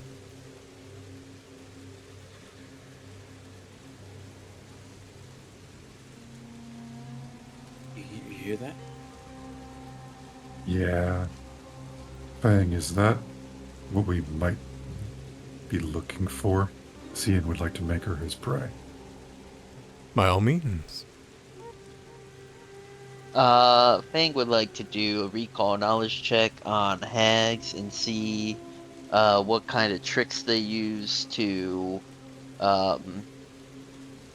lure in prey and deceive their enemies. First, you can make me a perception check, but yes, you can. Okay, here's the perception. I think the last session we did learn that they can like make sound on the wind or something like that. Yeah, we did. Bang, you see the woman. Or at least her feet. Oh. About 7 trees up, you can see a woman's sandals trying to tuck herself into the base of a hollow tree, sobbing. For your recall knowledge, yes, this is something within the purview of a storm hag or hags in general. But usually it is a victim's voice that they are stealing, and it makes sense. But your check would reveal to you that likely this is more in line with a victim of the storm hag, because she is out in the rain, in the cold, with nothing in sandals. They don't like to put themselves in the victim role. They like to be the one dealing it.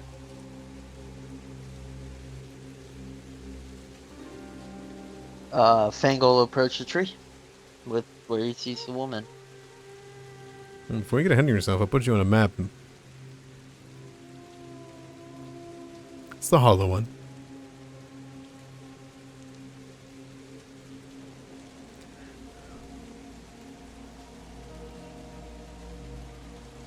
You would hear her. Big sister! Where are you? Big sister! Are you okay? We might be able to help you. She looks out at you, holding on to a pair of holy beads. And she wipes her eyes, trying to keep out of the rain. She's got nothing but a normal robes of a high-collared religious gear. Thing hits her with this. Oh! You put down the umbrella in front of the tree? Yeah, I hold it above her head. Okay. She pokes her head out. Who are you? Wait. We are citizens of Willowshore. We're walking the path. Those two. Your strings, right? Oh, yeah. Shrinkatai and Shringras. Well, you're just children. Do I recognize this person as a person from Willowshore? Yeah, roll me a history check. Willowshore lore? Mm-hmm. It'd be a society check, but yeah, Willowshore lore. I'll just go ahead and roll a recall knowledge.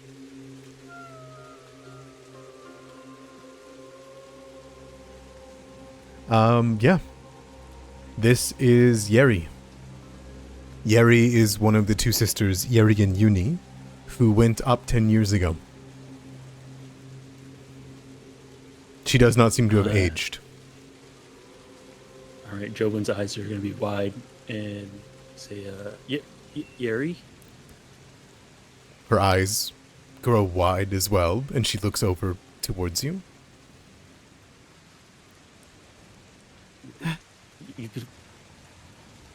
Yes?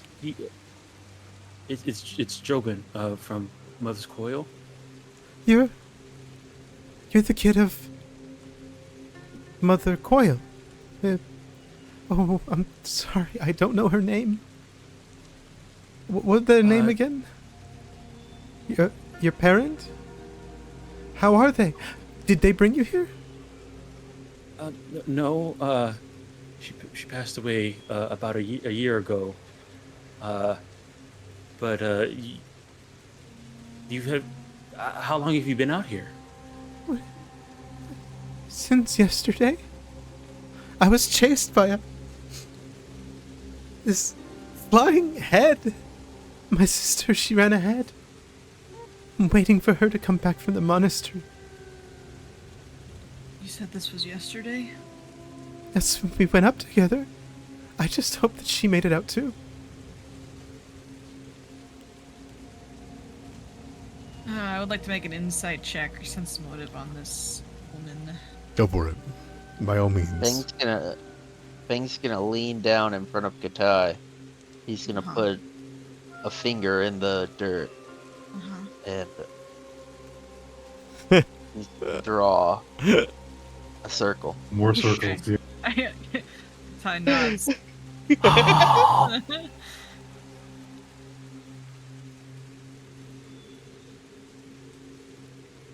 I'm struggling what button I need to click. It's to roll perception. this. Oh, it's perception. Duh. It's also sense motive. Oh. You have zero doubt in your mind that this is Yeri, and she believes this. Okay. You also can tell Sorry, from the way I that think she's that- moving that she is real. There's water flowing off of her. There's emotion in her voice. There's understanding and recognition of people who are supposed to be children. A ghost likely would have seen you as your child self, trapped in the past, right? Yeri sees you as you are. She believes everything she's saying.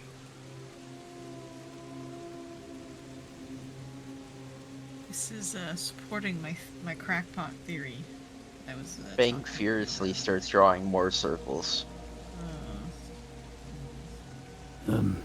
It's been more than a day for us since we heard about you going to the monastery. You're dressed so strangely. I was gonna stay here. What are you all doing?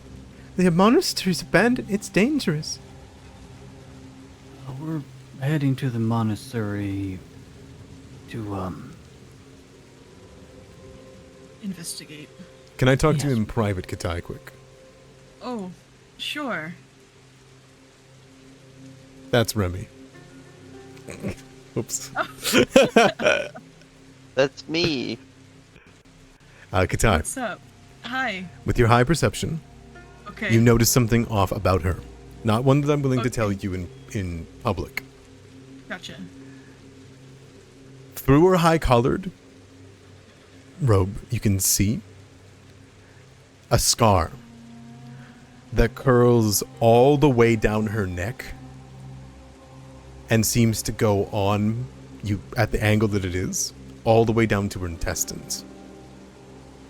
Is this looked to be a sword or a magical scar, like by a lightning bolt? No. It's just like a. I'll allow you a medicine check, though.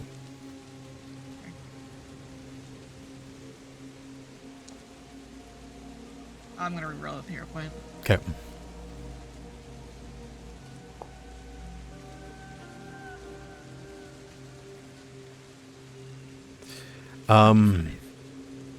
You're sickened.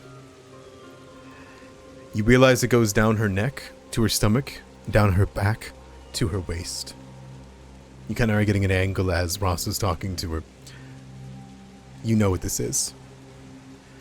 It's like someone took a giant blade or somehow sliced from her collarbone to her stomach in a V shape up to her other collarbone, down her back to her waist, back up to the other shoulder, connecting it. Does that make sense? So it's kind of like a jaw. Sort Is of. that? Okay. It's like someone ripped off that part of her body and put it back on. Okay. Like her whole head, her whole stomach, her whole back was ripped off of her and somehow put back on, and it's scarred. She was like cut in two. Almost. Anywhere that it isn't visible by the robes, like that's covered by the robes, it hides this scar. But you feel like the arms are like the arms would have been left, the head would have been gone, and around the chest area down to the intestines, like by the rib cage, is where this mark is. Okay. I- Okay. So it was like removing part of her torso, not a disembowelment kind of deal. You're unsure. Okay. Okay. I will bring you back over though. Okay. And Buzz. That might have Okay. been one of my favorite one shots. All right, Ross. Sorry, continue. We were just shooting. The up. It's been quite a while since we heard about your ascending monastery. You said your sister went to the monastery. We're heading then that way. You want to come along? Yes. Really? You take me? Maybe. Can you give us a second? Sure. I'll get what I can. My big sister's there. She needs my help. Yeah, at least get out of the tree. I mean, Okay. She'll stand up, and she'll stand there under your umbrella, Fang.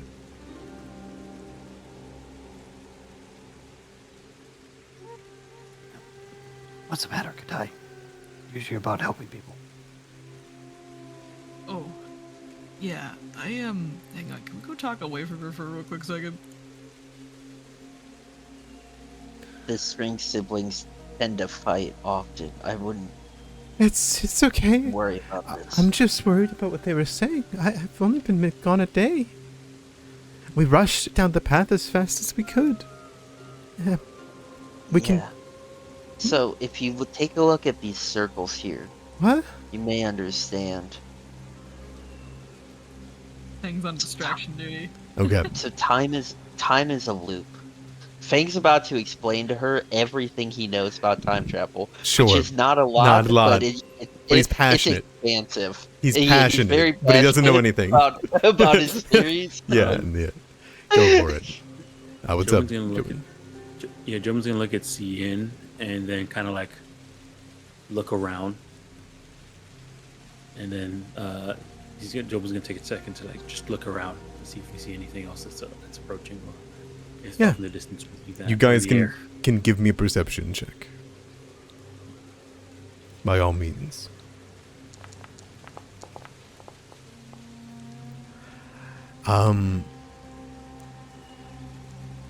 Ziyin, Jobin, you're alone on this path.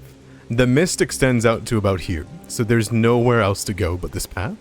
And further down it, though the storms are getting worse and the clouds are darkening, you don't feel like there's any other creatures here, no. All right, Kadai, what's going on? Don't you want to help this person? I Fang think she's will just- always want to help someone we randomly come across. He collects she's like a lost zombie. puppies. Pretty sure she's dead. Wait, what? She's got this scar that's coming down from her neck, down to her waist, then back up again to her other collarbone. It's kind of like a part of her was removed, like a big part of her, and then stitched back on. So I don't know if she's. Is she like? You think she's possessed? I don't know. I don't. I have no idea. Like, I can't really tell it made the cut either. It's like a big sword came down, like a really big sword. Maybe we can convince her to let us take a look. But she definitely seems like it's her, after all. But I'm worried that something might have resurrected her, or maybe the mist did something to her.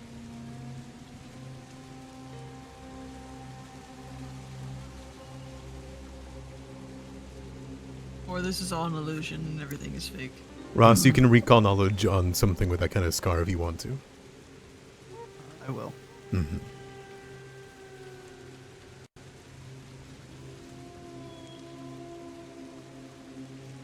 Joban's gonna turn and kind of ask her, "What's happening in the day that you've been out here?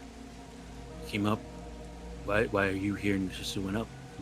Has anything happened? Why are you in a tree? Oh, we ran. Like I said, we were going as fast as we could up the trail. We saw it. It came out from the woods. It was this head, and it had something attached, and had a tongue like A head? What was attached to it? I couldn't see it in the rain. We just ran together, but I tripped. I let go of my sister. I grabbed my beads. And I ran. I made it to this tree, and I think it just kept going. And I'm so worried for my sister. It was just a floating head. Oh Probably. my god. Fang looks at Jobin. Or very head with a very long neck. I don't know. Bing looks at Jobin and he says, probably the work of a wizard. Wizard? Yeri begins to, like, pull away and look over towards Jobin.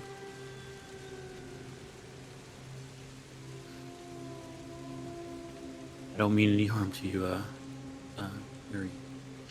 I just want to try and figure out what's going on. You don't have to worry about that wizard. That wizard's... he's harmless. Okay. Ross.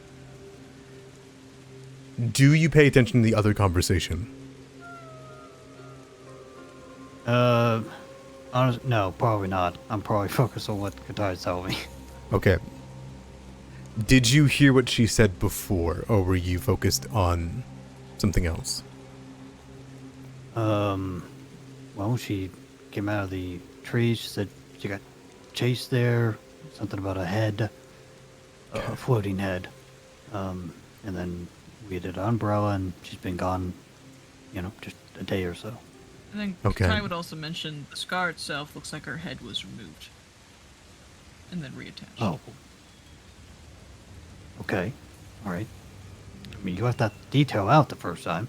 Sorry, there's anatomy's hard, okay? Okay. You hear that. And Katai knows. Katai has said this. Katai believes that Yeri has full faith and believes the truth of what she's saying. But some creatures, Ross, some people, victims, don't know what's happened. Ghosts do this all the time. They have no idea what's happened to them, right? You try to confront them about it, they get upset. This isn't a ghost, though. This is something almost worse. You've heard of the headless creature before, a floating head. Obviously, it's very comical. It's a very comical idea. But then you kind of come to the realization that this is something not undead. This is something occult. Something, a yokai, that she's speaking of.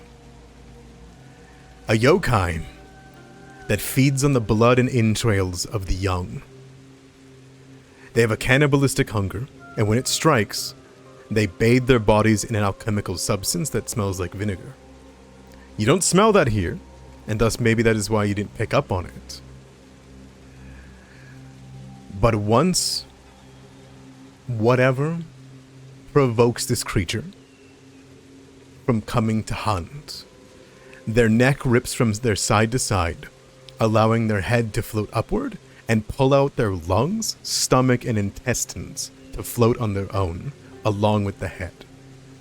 They leave their bodies back wherever they detached from, much like a molting crab leaves its own old shell, and they fly off to find a victim filled with blood and guts, and they replace their head.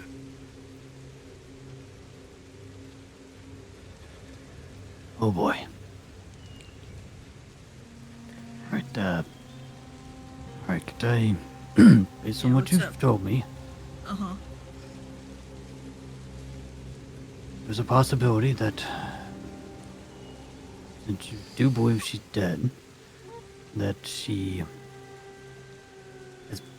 been replaced. It's kind of like a possession, except they just swapped out the head. Oh, so, but that's her head, like, that's her face. Do you think that body... is her sister that she's on right now?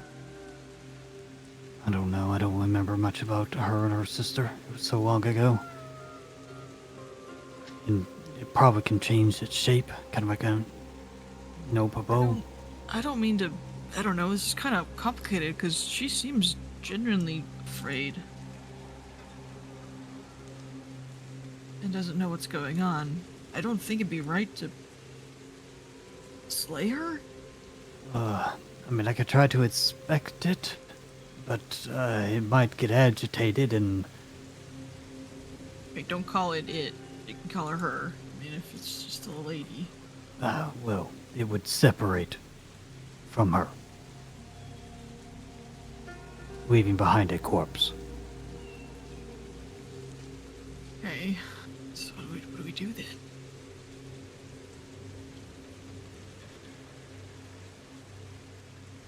I don't know if there was anything to be done. She's already gone. We can't really take her with us. These creatures are called Penang Galoons. Gangaloons.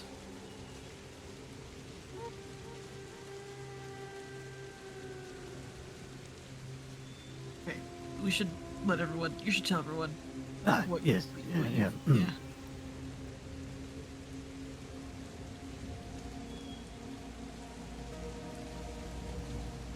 Katai Yeah, comes so over it's with like her a hand on her circle. katana. They're back. Are we ready to go? I worry. Well, before we get going, we probably should.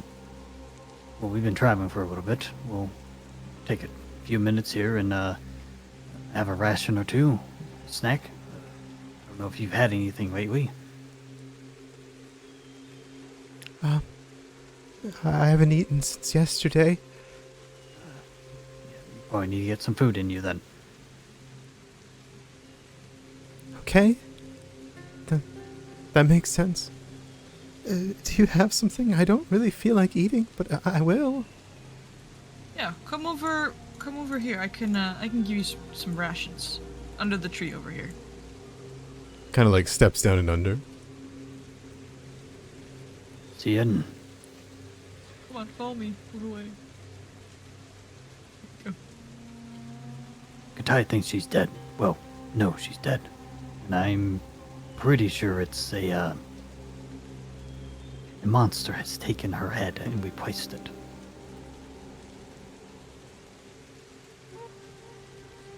He just sort of looks at you like he looks at Fang when Fang's drawing circles and says, "What brings you to that conclusion?" Katai says there's a wound kind of encircling around the neck and descending behind her back. I mean, I could try to get a good look to confirm, but I don't trust Katai on this side of thing. And you exercise it? Ooh. I don't know. If I exercise it, it's just going to leave behind a very bloody corpse. Ross, I apologize. I didn't mean to jump in on you. You know that this thing isn't a spirit. If it is what you're thinking of, it is a Oh, physical aberration. Apologies, Yeah, go ahead. we'll exercise it by cutting his head off. I see. Well, in that case, It's very Katai response. Cian will stealthily move behind her and try to jump her when the opportunity arises. Okay, using stealth for initiative, I assume. Sure. Oh, we're gonna fight her. Man. She comes around the Right, corner and isn't it? says, I just Is don't think I can does anybody keep... let Jobin know? Yeah, we tell everyone before we just start I yapping don't this tell lady. Jobin. Nope. Oh my god. I don't think Some things are anything best left unknown. will stay down. My sister's all that we have. We came to Willowshore alone. Yeah, I get it. Definitely. Having siblings Yeah, around super important. But you see this circle? Your sister is on this circle, right? And she just needs to follow the circle. You're saying that she'll come back here? Yes. Well, we might see her when we head to the monastery. Or, I mean, maybe when we get to the shrine, she can hang out by the shrine while we head to the monastery. Okay. We're more likely to see her on the way, and we'll keep an eye out for this Well, then, this floating head that you saw. if you give... Or even recently, we ran into a creature with a long neck. But I'm not sure if it's exactly the same as this head that you saw. Zian, do you slice her? Or do you let her continue talking? He'll listen to see what the answer is. Okay. She'll say, well, don't know about circles, and I know you're all very strong. You must be. You're part of the strings. You're here to protect Willowshore.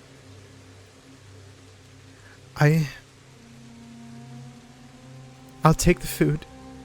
We should eat on the way. If she's in danger, I want to go as soon as possible. They say the monastery's dangerous, but we need guidance. The monastery's been off limits for a while, and I hear this trail has been Okay. accosted. We, I guess this we is have where a it comes couple in. people that can cast guidance. Zian, you think she's telling the truth?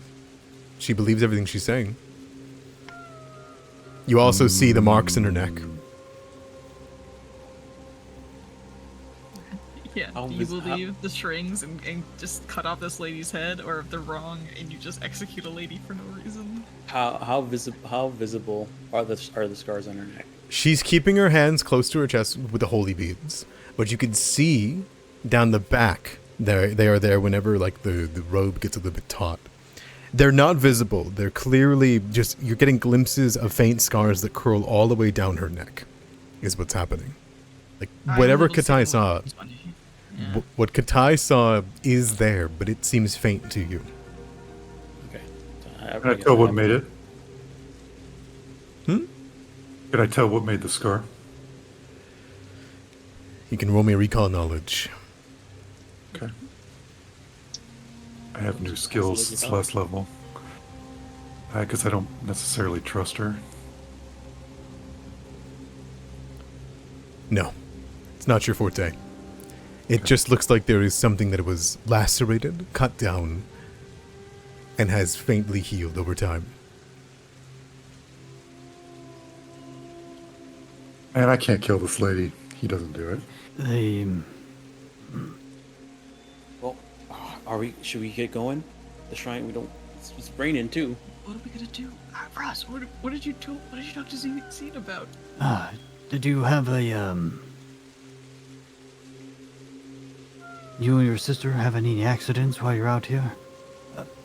No, this was her Like first you day. have We like a rash. we rushed down the path. What do you mean a rash? I mean I fell. I slept in a tree. Yeah, Yeah, like, I mean, tree rash by is your neck. common. Fang nods his head. Yeah. Well, what do you mean? She kind of like keeps herself cold. It's cold out here. If it's okay with you, I just want to do a quick examination. No. Just to make sure you're okay. Why? We need to help my sister. Oh, yeah, we'll definitely You've will. I just ran wanna make into sure a whole bunch of leeches yeah. on the way. Give me a Venomous snakes. give me a diplomacy check, Ross. Okay.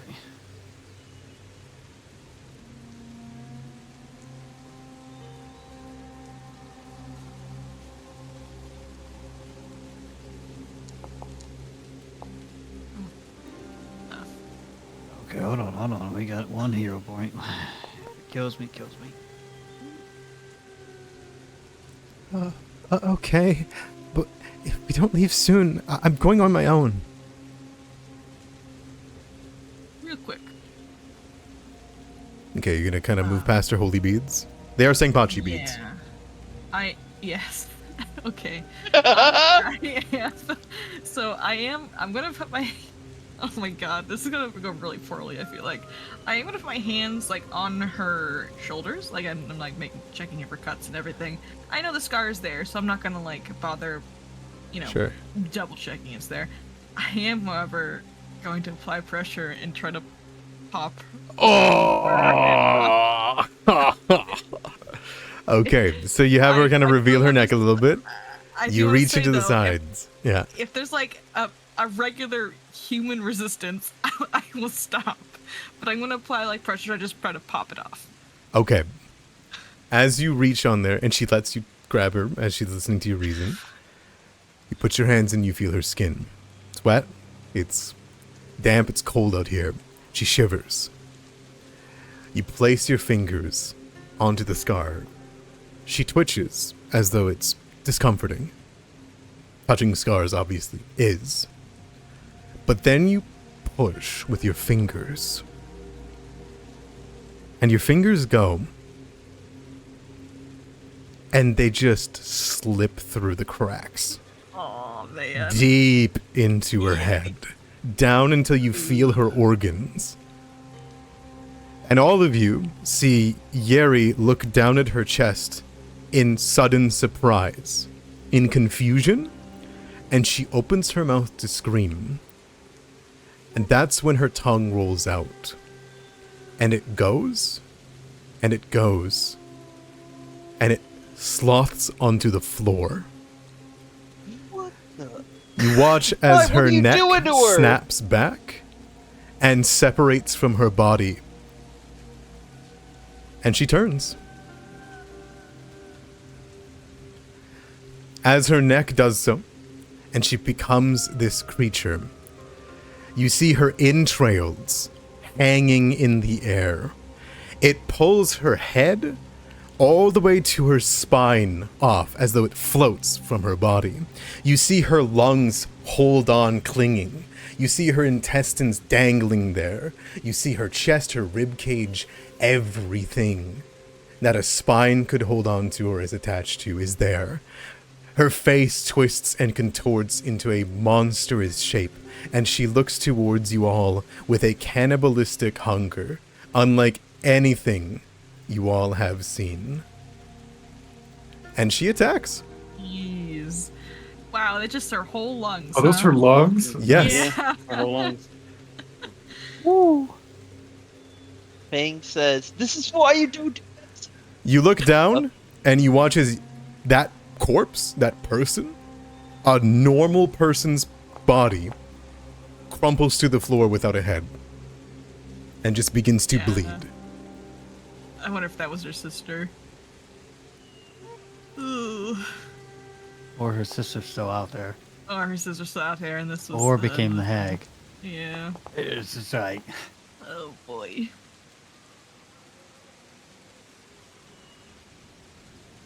Now, has anyone here seen what a Penang looks like? No, this is the first time I'm hearing about Oh, this. but I bet Yeah. you're gonna show me. Yes, I will show you.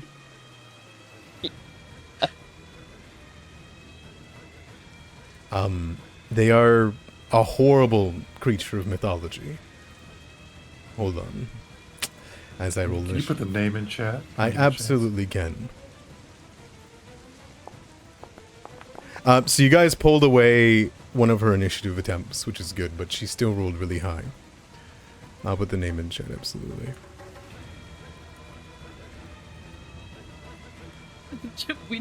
We didn't tell Jobin about this. You didn't tell Fang either. Yeah, this is tough. yeah, some things are best left not knowing it's coming. I left it up to Ross to tell you guys, and he failed. I told the most important Time's a person. murderer, demon summoner. Ooh, these things are tough looking. Ooh, yikes. Oh boy. I do not want to be where I'm at. There you go.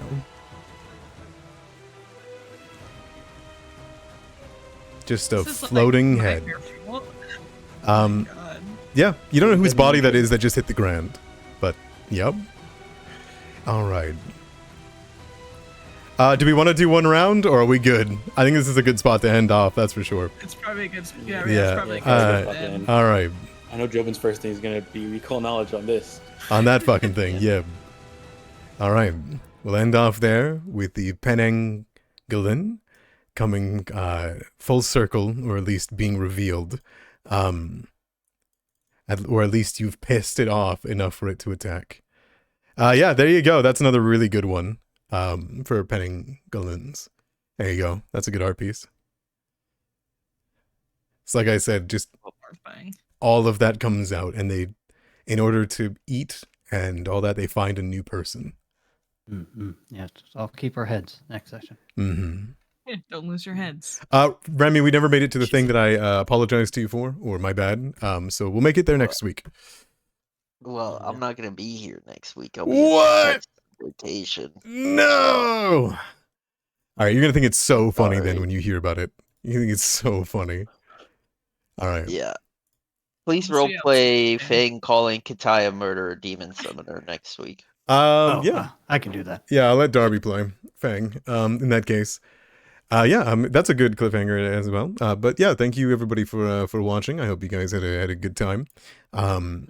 We will be back next week. We'll be missing Fang. Maybe we won't get to that spot though. Maybe Fang will be here for it.